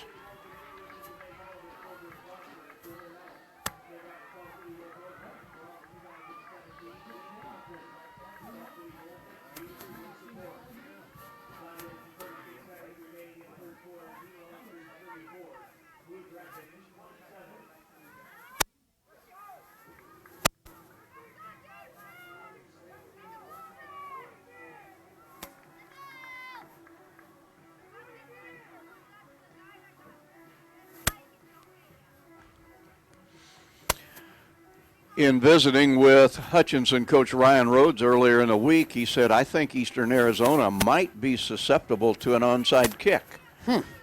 Might be a good time to pull that out of your repertoire. We'll see. Not sure they would be expecting it right here, so we'll see if that indeed happens. But we have a ball game. 27-34, Dragons trail. Niemeyer is the kicker. Gives every indication of hammering it down the field, and that's what he does. Drills it down to the 5, brought out to the 10, to the 15, to the 20, to the 25-yard line, and no farther. The return was by Ishwa Times, And Eastern Arizona with the Blue Dragons as close as they've been in a long while, leading 34-27. Eastern Arizona will go back to work. Another great special team tackle by number 51, Lavelle Jackson. Some guys just have a knack of doing that and making open field tackles on kickoff units, and Jackson has been special in this one as momentum has shifted. And let's see if the Hutchinson defense can build on it, as we have a great crowd here at Gowans Stadium that's really come alive here in the second half. Well, the Blue Dragons have been in an uphill struggle all game long. Had it tied at 7, but this is as close as they have been since then. Clemens at quarterback. Hands off, or keeps the football and breaks to the outside. Dragons' pursuit from behind brings him down, and he's run out of bounds at the 27-yard line. That looked like it might go for a lot more yardage than it did. Randy McKay, when he went to the sideline, he bounced off one of the big Dragon defensive linemen, didn't he? Yeah, one of the sideline people, and they were concerned a little bit. And there is, he's down right now. And one of the coaches is saying, get back. Get out of the way. Get out of the way. And while they tend to the injured Eastern Arizona player, let's take a 30-second break to hear from these friends of junior college football.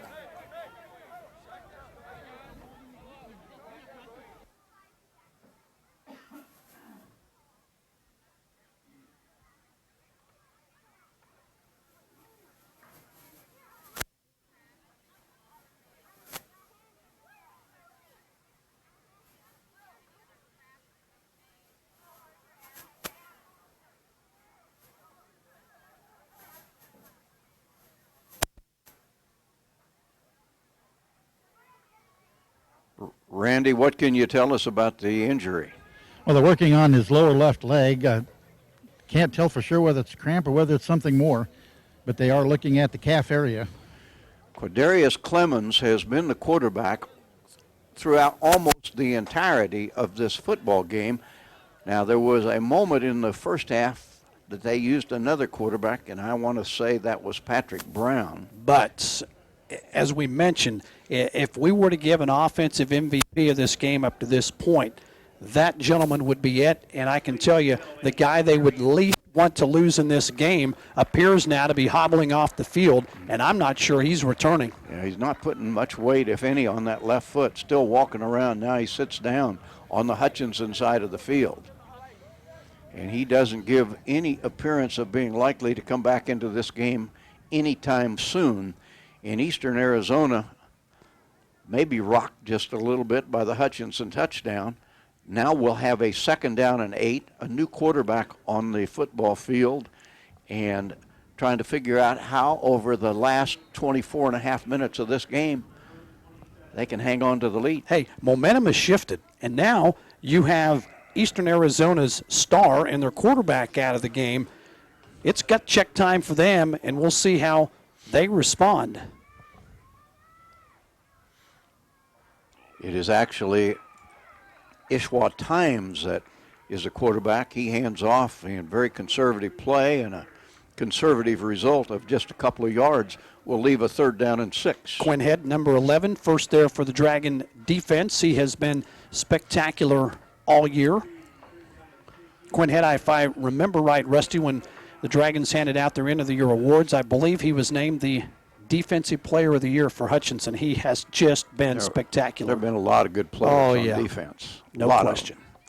All right, big opportunity for Hutchinson, and boy, what a confidence builder it would be for Eastern Arizona were they to pick this up. They pitch it deep to Lynch. Lynch tries to get to the side and will not get the 1st down. Tried to get to the right side, only got to about the 31-yard line, 4 yards shy, and presumably Eastern Arizona will punt the football away. And the Blue Dragons should get the football in their hands with a chance maybe to drive for a tying touchdown. Caleb Bryce, the tackle, Randy McKay, they're loading the quarterback on a cart. Yeah, I'm still unable to get any information, whether it's a cramp or anything more serious, but I know he seems to be in a lot of pain. It would be a surprise to me if we saw that young man return as we get ready for the punt. Patrick LaCour will punt it away, gets a low snap, gets it off. Nice punt. Comes soaring downfield. And it is fielded at the 25-yard line. And it's nice to see it's Marcus Edwards back in there after that jolt he took. He caught it running to the sideline, just a 1-yard return. Hutchinson will have it at the 26. Think about the courage it takes after you are blown up when you wave for a fair catch and just get, demolished to come back out and have to do that again. That takes a heck of a man. And when I was returning punts back in the day, I very seldom fielded them. I just let them go. Yeah, why would you want to? That's the worst job, in my opinion, you could have. Sideline reports throughout the season have been by Oliver's Beef and Brew, Jackson Meat, and Ty Cahoon Kinesiology. We really appreciate those folks. Yep, Randy's done a great job on the sideline for us. He's got the best job in America today out in that sun. It is beautiful here in Hutchinson. Dragons quarterback dropping back, running off to the side, wisely throws it away. Nice decision by Cam Jones. Too often in that situation, you get sacked back there. Instead of 2nd down and 10, which is manageable, you wind up with a 2nd down and 15 or 16. And Chris James comes right back in. Chris James has been a difference maker for Hutchinson at quarterback here in the second half. And, boy, I'm just saying, I'm not sure I'd have anybody else out there throwing the ball or doing things with it than him, because he has really got it done. James awaits the snap, 4 yards deep, hands off, burst off the side, nice run out across the 30 to the 31-yard line, just straight ahead, power football. The ball carrier was Otis Williams, and he got 5. Dragons, 3rd down, 5. They're going to hurry it up here, Rusty. Dragons noticeably up-tempo. Quarterback all by himself. He's run the quarterback draw a batch of times in this situation. If he it's knows not that. there, Eastern Arizona knows that, too. This time he's going to throw it. Delivers it incomplete. Hit his receiver right in the hands. Tough catch for Otis Williams. He was running across the field from left to right, but when it hits you in the hands, you should have caught it. Rusty, this is the only time of the football game that I will disagree with something that you said. That, to me, is not a tough catch. I mean, he's running a slant route, and the ball was placed perfectly by James, who's been spectacular in the second half. You've got to catch that ball 99.9% of the time. And now you punt. Donovan Gagan will punt it. Would have been a 1st down. Yep. Gets a okay snap. Shanked it, but shanked it off the side of his foot. It's going to be okay. Should take a drag and roll. Scoots inside the 30, scoots down to the 25, and the Hutchinson player said, keep rolling. Finally, it rolls dead at the 23. He was taking his hands and kind of trying to, like he would blow on the football to push it down the field. It's been a long time since I've seen that. Both of these teams are playing with emotion. Yes. Sometimes you get into a matchup with a couple of 7-4 teams that had good, but not by their standard, great seasons, and you don't see the kind of effort that we've seen in this game. You should be excited, though, Rusty. There's only 7 bowls in the country, and you're one of 14 teams still playing. If you can't get up and motivated for that, not sure you should be playing football. Eastern Arizona begins at the 23-yard line. And it is Ishwa Times at quarterback. Times rolling, grabbed. They finally haul him down at the 19-yard line. And he was destroyed by that Dragon defensive line. And when Talon Humphrey falls on you, I mean, this guy's listed at 360 pounds. And that's when he hadn't been eating for a while. I mean, that quarterback had no chance. So it is a 2nd down and 14, and noticeable difference in play calling on the part of Eastern Arizona with the backup quarterback, Ishwa Times, in there, thanks to the injury, or because of the injury to Quadarius Clemens. Tyrus Butler, Talon Humphrey, guys like Lewis Wallace, they've been good on the line. Times throws it, completes it, and the pass is caught at the 30-yard line. I almost lost my breath there for a moment because the Dragon defender went for Esdale. If he misses him, it's a touchdown. That was Jerry Jacobs short of the first down. There's a flag down on the field, and I think this one is going to go against Eastern Arizona. Hold. As that penalty, I tell you, they have had some costly penalties here in the second half. And the Blue Dragons, although they trail 34-27 with 5:50 to play in the third quarter, momentum is occupying the Hutchinson side of the field. Well, you know, at halftime, we're talking about, all right, if the game ends now, MVP offensively is Quidarius Clemens, the quarterback for the football team from Eastern Arizona. Dragons have knocked him out of the game. They're reeling now at quarterback, and then you get some silly penalties. They're going backwards, and you're looking at a 2nd and 23. If I'm the Dragons defense right now, I mean, I am licking my chops getting ready to go after the quarterback. Inside the 10 for the snap. Handoff. And nothing. Dragons playing with a lot of enthusiasm. Basically a gain of a half a yard at most. 3rd and very long for Eastern Arizona. Quinn Head made the tackle, and boy, a spirited Blue Dragon that time is Adrian Cross. He's got some fire in him, and a couple of his teammates kind of pushing back. You don't want to get a silly personal foul or unsportsmanlike conduct penalty here. Keep your composure, because you have got them reeling. Yeah, no taunting. Nothing to change the momentum if you're on the Hutchinson side. Because if you get a stop here, you in all likelihood are going to get incredible field position. Yeah.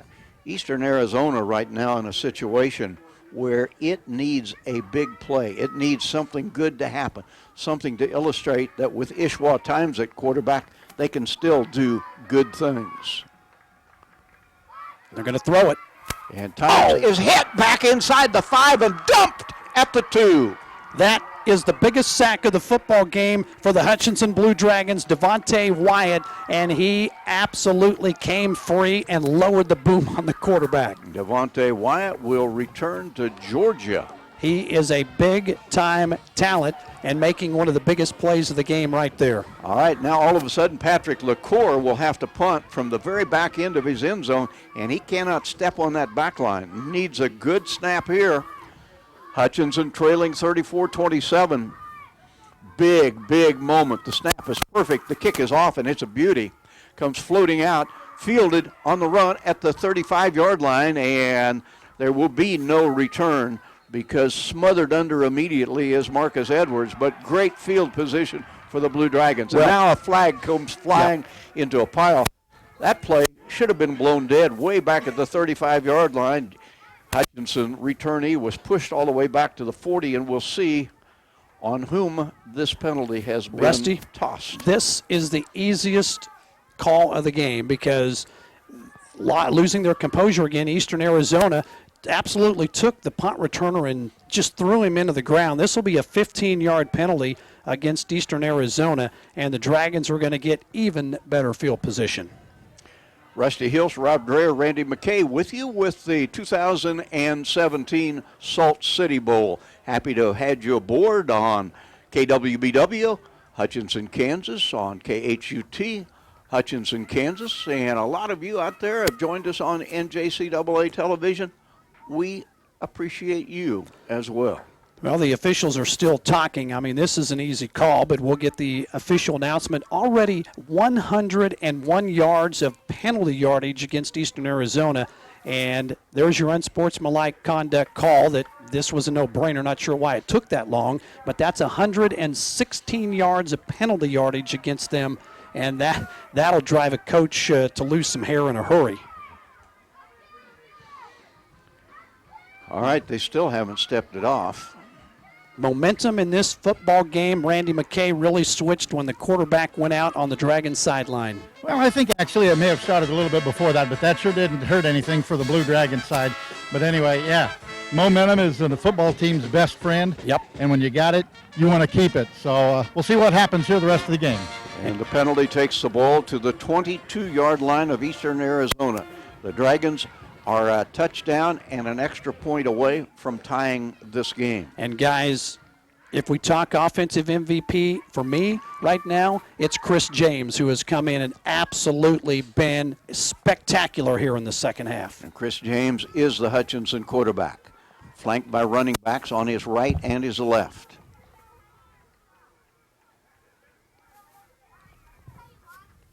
Fakes a handoff, now keeps it, and is dragged down for a loss. Yep, no chance. That is not on the quarterback. He never had a chance to set and even think about making a play. That time protection broke down up front. Dragon offensive line has been pretty good, but that time there was some leakage. That's a huge, huge loss from the 22 to the 29.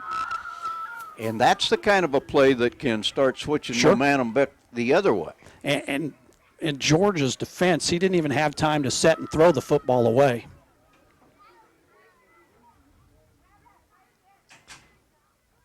And they hand it off, and the Dragons are back in business at about the 23-yard line thanks to the legs of Deshaun Waller. Yeah.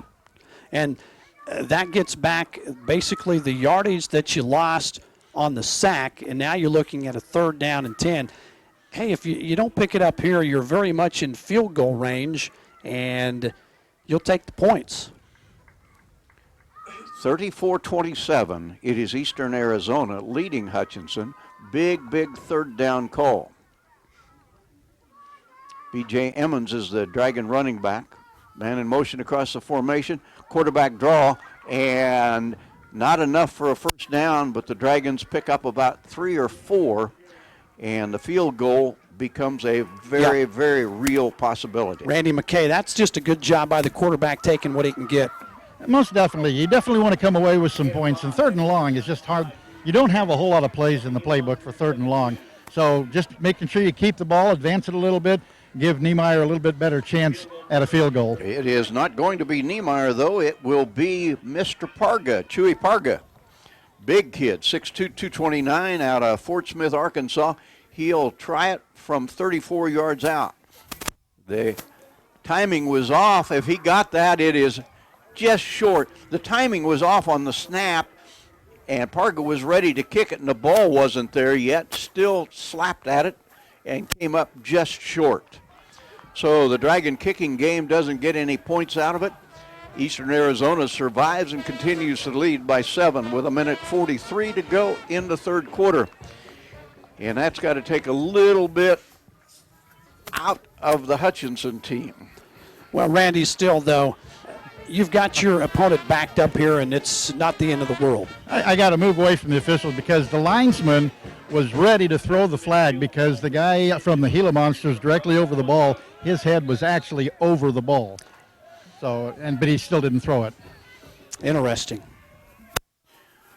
All right, the Gila Monsters. Ishwa Times is the quarterback, and right now that running game isn't going at all, and it doesn't go on 1st down. We are seeing the difference between Quadarius Clemens and the backup quarterback as being a big abyss right now. There's a huge difference. Well, you know, he accounted for 120 yards passing and a touchdown. He accounted for 50 yards rushing, averaging about 5 yards a carry. He's a legitimate weapon, and the Dragons have taken him out of the equation, and right now they don't have an answer. Ishwa Times takes the snap, pitches, and nice cut back middle of the field, and still on his feet out across the 30 to the 34-yard line with a mighty big play. Christopher Brinson gets a 1st down for Eastern Arizona College. Story Jackson with the tackle. We are inside a minute to go here in the 3rd quarter. Missed tackles again. There were 3 missed tackles. He should have been dropped for about maybe a 3-yard gain. Instead, he gets a 1st down. Well, the official blew the play dead because the Dragon is shaken up, and going to a knee is number 11, Quinn Head, one of the best Dragon defenders. I think he's okay, but he's going to have to come out and sit at least a play. That was a very, very big play for Eastern Arizona. With the Dragon field goal miss and a pickup there of a 1st down for Eastern Arizona, the Gila Monsters feeling a little bit better about themselves. That, of course, and the fact they lead 34-27. Even if you don't get a 1st down here, you've somewhat changed field position a little bit, and that's probably a best-case scenario for them. Dragons would love a turnover. Times will keep the football, not go far, but does pick up about 2 on the first down run. And that's Colby Turner, former Salt Hawk here, local product from Hutchinson, getting penetration and only giving about a gain of 2 that time for Eastern Arizona. Second down and 8 at the 36-yard line of Eastern Arizona. And when we have probably seen the last play, in fact, we have seen the last play of the third quarter. 3 periods in the books from Gowans Stadium. Eastern Arizona continues to lead 34-27. The fourth quarter is 1 minute away.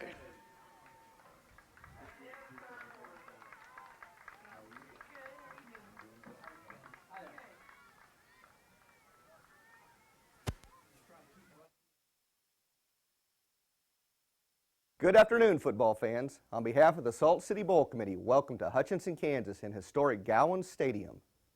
The Salt City Bowl is a reward for our participating teams, recognizing their great seasons and to appreciate all the hard work that was required to achieve that success. Today's game is the culmination of activities both participating teams have had the opportunity to enjoy during Bowl Week. The Salt City Bowl continues to grow into one of the nation's top junior college bowl games. The Salt City Bowl is one of 9 NJCAA sanctioned bowl games across the country and one of 4 championship-level events held right here in Hutchinson, Kansas. Our bowl would not exist without the support and generosity of our sponsors, so we thank you. We are excited to be part of the Salt City Bowl. We hope that the fans of both teams have a great day of fun, food, and football. Again, welcome to Gowans Stadium and the Salt City Bowl. Enjoy the game. Enjoy the game. Enjoy the game. Enjoy the game.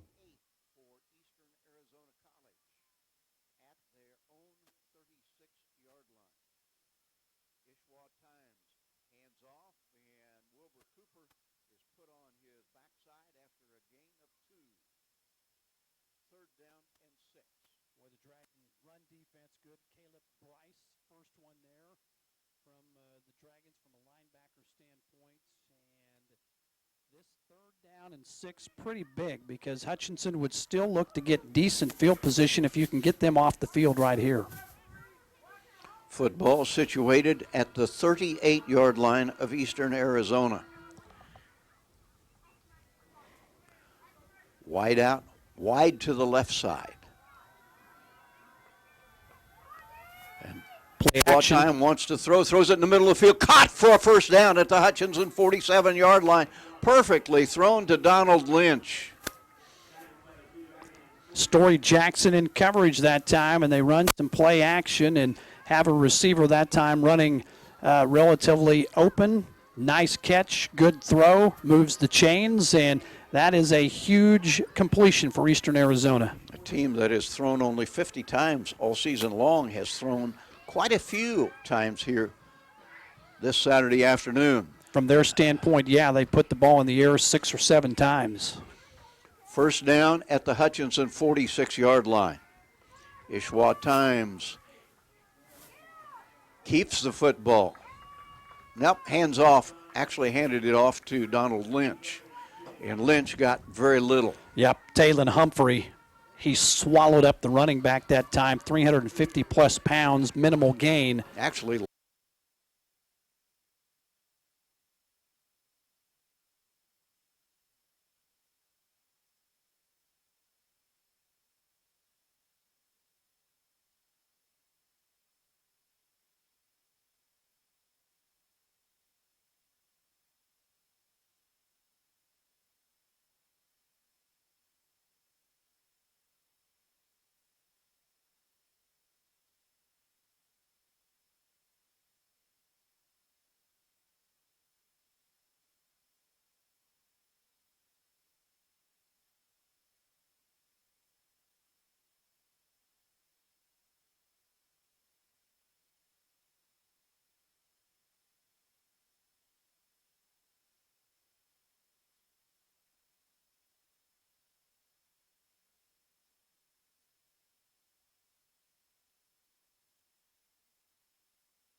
Marcus Edwards, who has had some spectacular kickoff returns in this game, awaits the punt standing at his own 38-yard line. And Patrick LaCour would like to have his longest punt of the year. Gets off a high thing, and it is fielded at the 27-yard line.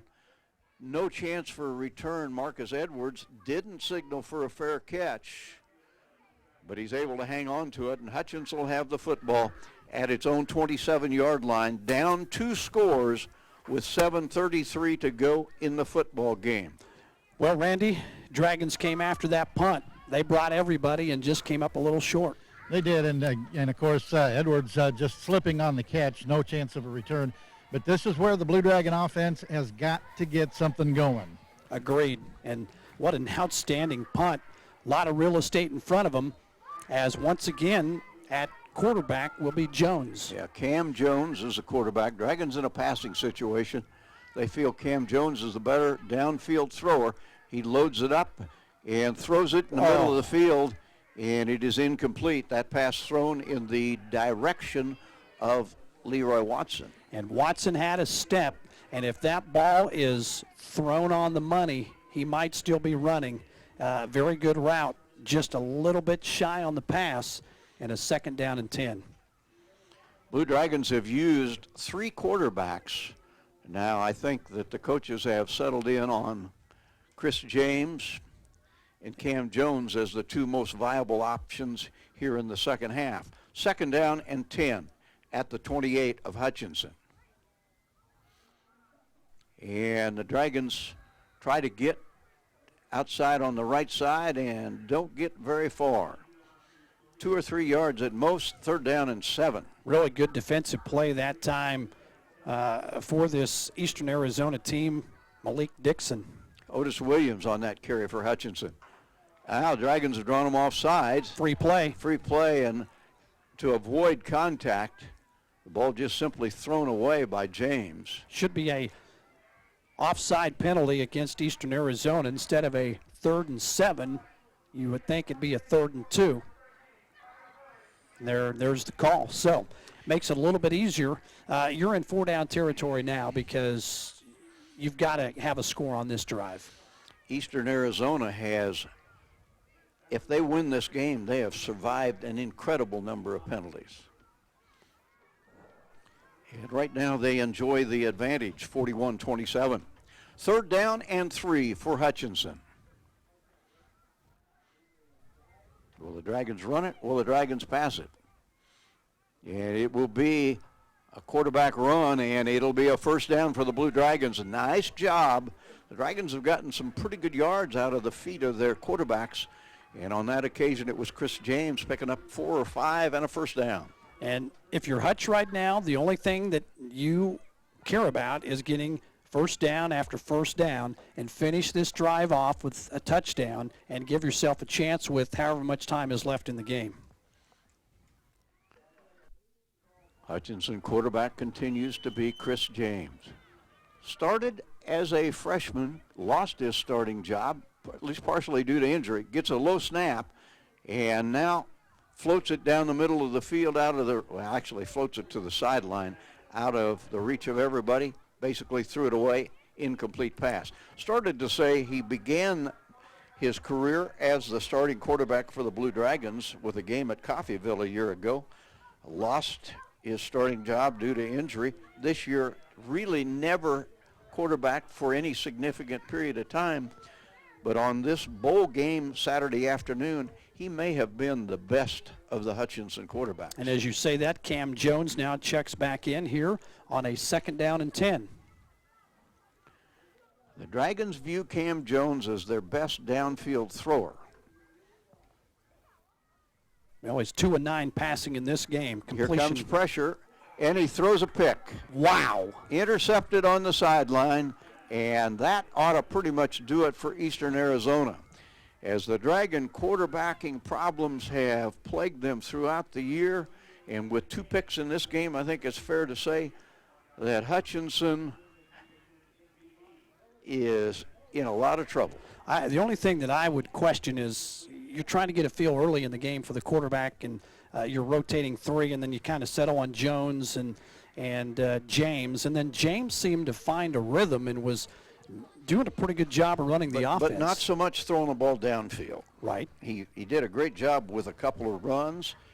I think he was the better of the two Hutchinson quarterbacks that were used most of the game.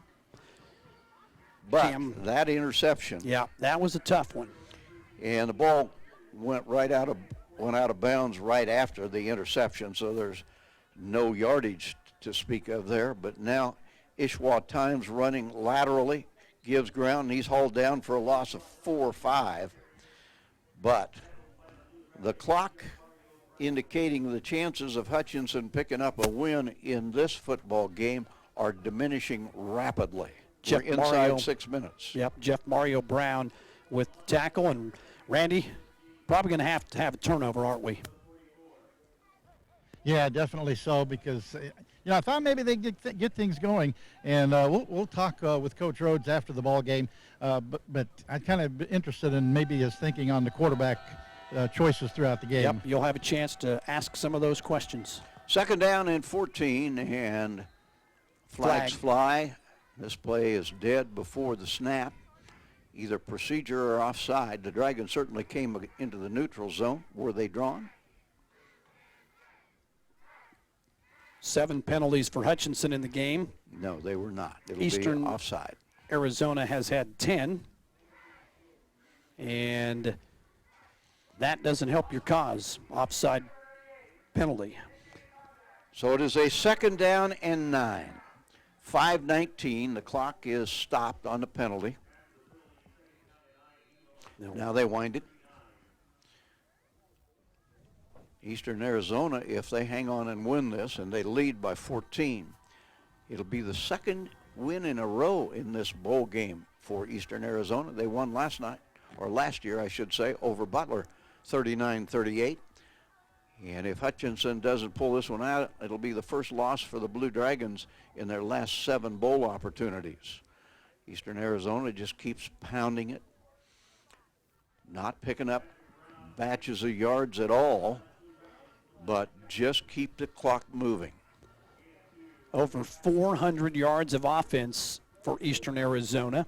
Really the thing that hurt them the most in this game were penalty yards, as they had 121 yards in penalties in the game. What hurt Hutchinson the most was the chance the Dragons had. They had the football at the 25-yard line of Eastern Arizona, down 7, and came out of it empty. Yep. And then a stupid, unsportsmanlike conduct call enabled Eastern Arizona to pick up a 1st down on a drive that turned into the final touchdown of the afternoon for Eastern Arizona. Again, a running play. That's 2, perhaps 3 yards, and it'll be 4th down and 4 for Eastern Arizona at the Hutchinson 34-yard line. They'll go for it. There's no reason not to. Long winning streak in bowls for Hutchinson appears to have come to an end here on this Saturday afternoon. It has been a Hutchinson team that has provided for its fans a lot of entertainment throughout the year. Yep. It is a Hutchinson team that has really struggled at the quarterback spot. And that will be one of the shortfalls that the Blue Dragon coaches will try to address in the offseason. Because with this league going to unlimited full rides, unlimited out-of-staters, it is going to take talent and talent deluxe to win in this conference. False start penalty against Eastern Arizona. Their 11th penalty now, and 126 yards of penalties that won't make the coach happy. But right now, all he cares is his team leads on the scoreboard, and they're looking to get a W. Now, Eastern Arizona has been the better of the two teams this afternoon. It is not going to be a fluke win for Eastern Arizona. They deserve it. But Hutchinson, battling from behind all afternoon, has shown a lot of fortitude. And now, barring a big, long punt return, as they'll punt it here, will they kick it away from Edwards? Unbelievable. And they smack him again. I have never seen anything like it, and I'm not sure that it wasn't the same player for Eastern Arizona that ran into the punt returner and decked him again when he waved for a fair catch. Well, at least this time it wasn't quite as flagrant a play as the last time. But yes, definitely penalty running into the running into the receiver. 15-yard penalty, and that'll put them over 140 yards in penalties. 3 Blue Dragons having a conversation with one of their Eastern Arizona counterparts that appeared to be friendly. And the 15-yard walk-off on interference with the right to make a fair catch pulls the ball upfield. Well, and actually a personal foul, and well-deserved. Cam Jones will trot back out as he threw an interception the last time he was on the field at the quarterback position. Dragons need a miracle. Eastern Arizona needs solid football. Jones rolling to his left, throws it upfield, caught at the 34-yard line and taken out of bounds for the Blue Dragons by Alan Bishop. So it is a gain of nearly 7 yards. Let's call it 7. The biggest problem for the Blue Dragons, other than that 41-27 score, is the fact that only 3:24 remains in the game.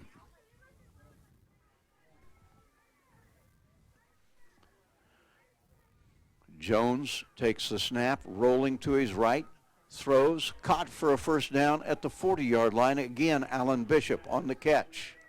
So the Dragons move the chains. Clock will stop while the chains are reset. Hutchinson 50, 60 yards away now from the end zone, where they not only have to get, but have to get fairly quickly. Ball floated upfield, and it is miscommunication.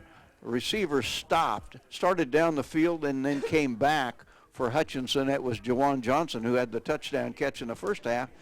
The quarterback thought he was going to just keep running down that sideline, delivered the ball a good 30 yards farther upfield than the nearest Blue Dragon receiver. Well, the quarterback threw his hands up in the air like, you're supposed to run this. The receiver threw his hands up in the air and said, I was supposed to run this route. Neither on the same page, and that's not good. Throwing hands up in the air at this stage of the game isn't going to help anything. Nope. Jones back to throw, rolling to his left, and throws it way over the head of Alan Bishop. But Bishop had pretty good coverage by Eastern Arizona. Couple of defensive backs in the area. It is 3rd down and 10, 2:57 to go. And this game rapidly coming to a conclusion. Nebraska prepared to announce that Scott Frost, the coach of UCF, will be the new coach at Nebraska. And it appears that that may even happen before UCF plays in a bowl game. Well, there were a lot of people in Nebraska that could not wait for the head coach there this year to get out of town. I can remember how eager they were to have him 3 years ago. Jones will be hauled down without a chance to throw. He's dumped at the 35-yard line. And Eastern Arizona right now playing some pretty doggone good football. And the Gila Monsters are going to come into Gowans Stadium for the 2nd year in a row and get a win over a Jayhawk Conference team. Last year it was Butler. This year it's Hutch. Hutch goes for it on 4th down, and it is a pick, an interception again, and a touchdown for Eastern Arizona. That ball picked off by Quandre Mosley, and that will do it. That takes all the question out of the game. Hutchinson quarterbacks throwing 3 interceptions on this Saturday afternoon. And this game has gone to the visiting Gila Monsters from Thatcher, Arizona. And their hot streak at the end of the season that saw them win 5 of 6 coming into this game will end 6 of 7, and a season ending on a very positive note for Eastern Arizona. Yeah, it's a shame because Hutchinson played pretty well throughout most of this game and now kind of letting things get away here a little bit in the last quarter. Well, we've had 2 pick sixes. That was certainly a big factor in the game. But I think the biggest factor in the game, Eastern Arizona on this Saturday afternoon was just the better of these 2 teams. Extra point is up. The extra point's good. And Ryan Rhodes will be quick to tell you that we were never going to win a game in which we gave up 48 points, and the Dragons will not. Although they will get one more opportunity with 2:23 to go to handle the kickoff and see what they can do. We'll take a 30-second break and be back for the conclusion of the 2017 Salt City Bowl.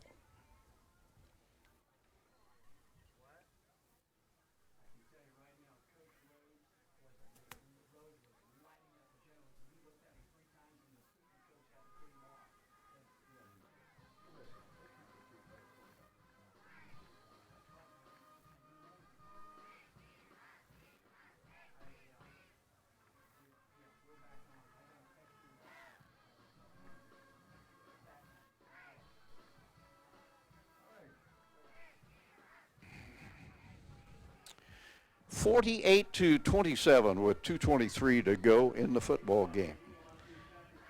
Eastern Arizona will finish 8-4, and the Blue Dragons will finish at 7-5.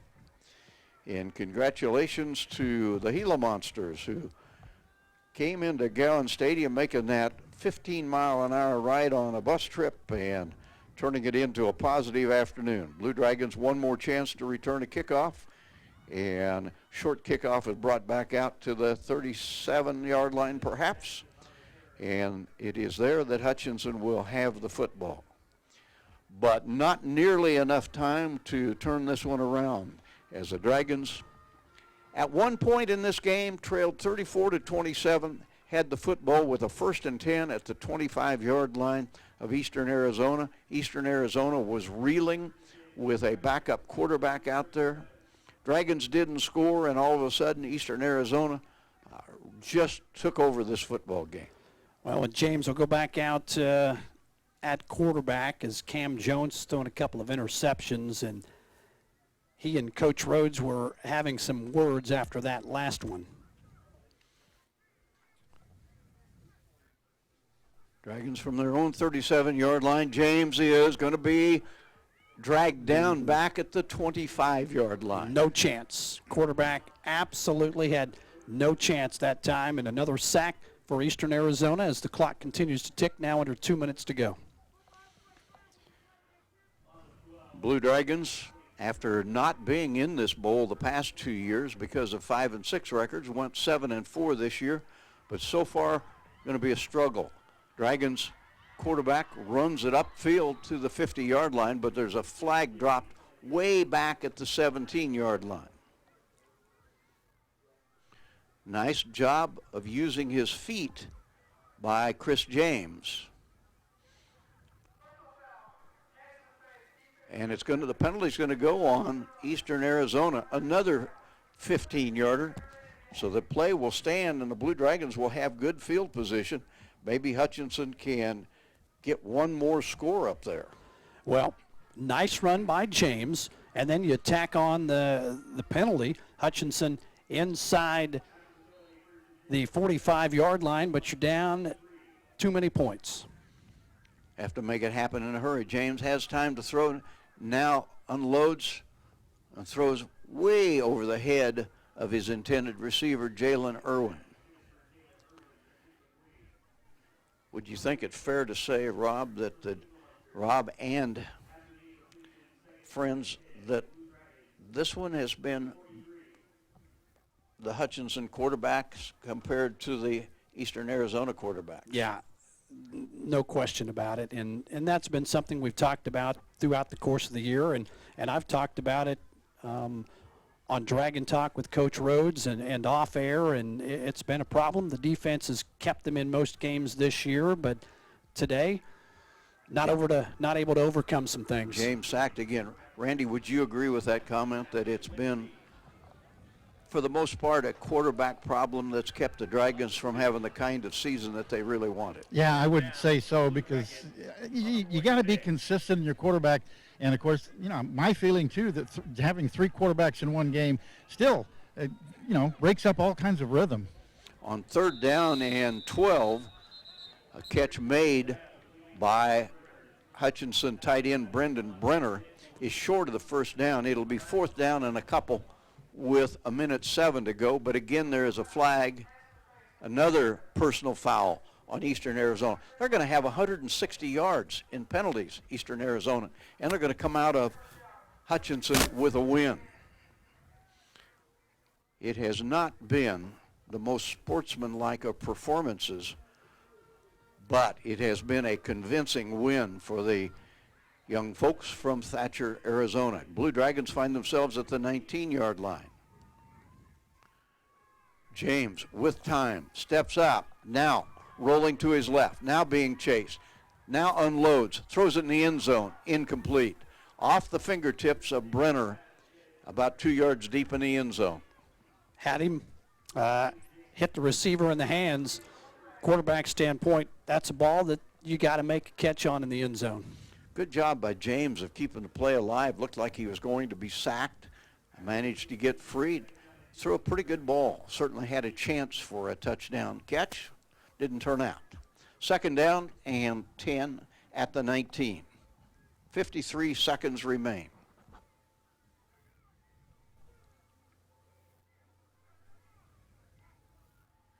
James about 4 yards deep, fumbles the snap, picks it up, retrieves, unloads over the middle, and can't make connections with his intended receiver. And it will be third down and 10. Quarterback runs over to the sideline, gets the play directly from the offensive coordinator, and trying to make something happen here on third down and 10. Get another score here with just 49 seconds left to go in the contest. Hutchinson trails 48-27 in the 2017 Salt City Bowl. Be a nice way to finish the season if the Dragons could somehow get a score here. James starts to run out of time, buys some time, delivers it upfield, and it is caught and taken into the end zone for a touchdown. Nice job by James, and it is Marquise Whitmire that handles the little short pass and walks his way down that left sideline into the end zone. And he was running for his life, Randy McKay, and made a good throw on the run. Yeah, it was very good, and even so, he had plenty of room. He might have been able to get it. James might have been able to get in himself. But it was a great play and a great job by James to extend the play. Well, you'll try to get the extra point here, and then, of course, you're looking for an onside kick, and who knows? You have to recover two of them. Yeah. Extra points up and good. And at the very least, the Dragons season will end on a more positive note than on that pass interception for a touchdown. And James comes off hobbling. We'll take a 30-second timeout, get ready for the onside kick. Back from Gowans Stadium in 30 seconds.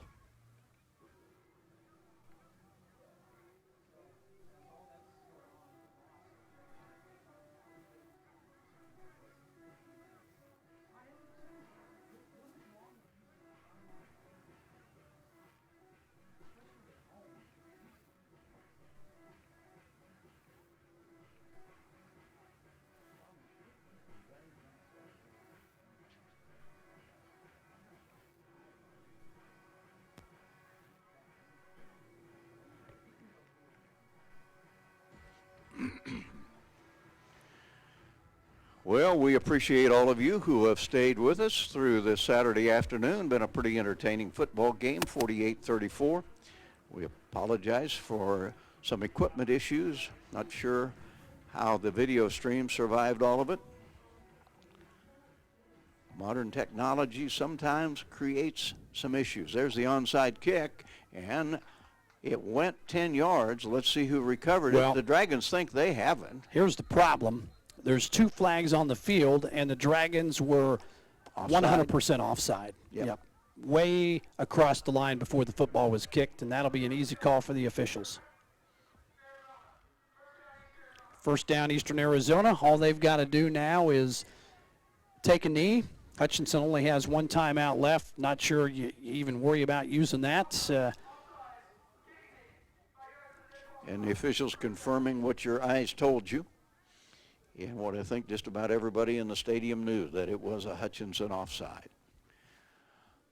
So the Blue Dragons season will end at 7-5. in on a little bit of a downer with the Dragons struggling toward the tail end of the season, where they ran into some very good football teams. And Eastern Arizona was a hot team coming in. 5 out of their last 6 games resulting in victories in a pretty tough Western States football league. And they were a handful and then some on this Saturday afternoon. And victory formation for Eastern Arizona. And they'll take a knee, and they will not have to do it again. Hutchinson not going to take a timeout and prolong any of this because it is inevitable that Eastern Arizona is going to win the game. And our final score from Gowans Stadium in the 2017 Salt City Bowl, it is Eastern Arizona 48, Hutchinson 34. We're going to take a 2-minute break. We'll be back with postgame. And there'll be a presentation of a trophy to the victorious Gila Monsters. Randy McKay will visit with Hutchinson coach Ryan Rhodes. And we'll also have a medicine shot game capsule. We'll look at the statistics and put the wraps on the 2017 football season.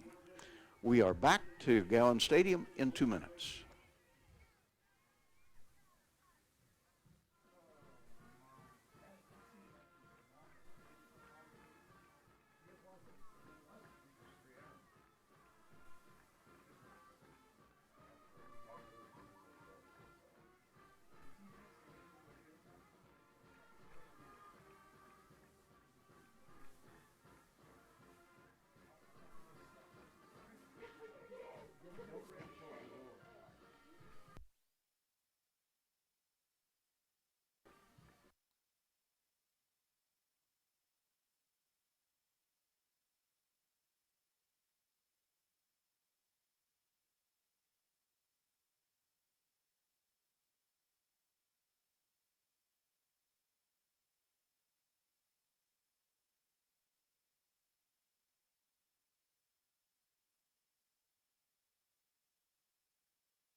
Salt City Bowl Championship Trophy. Your head coach,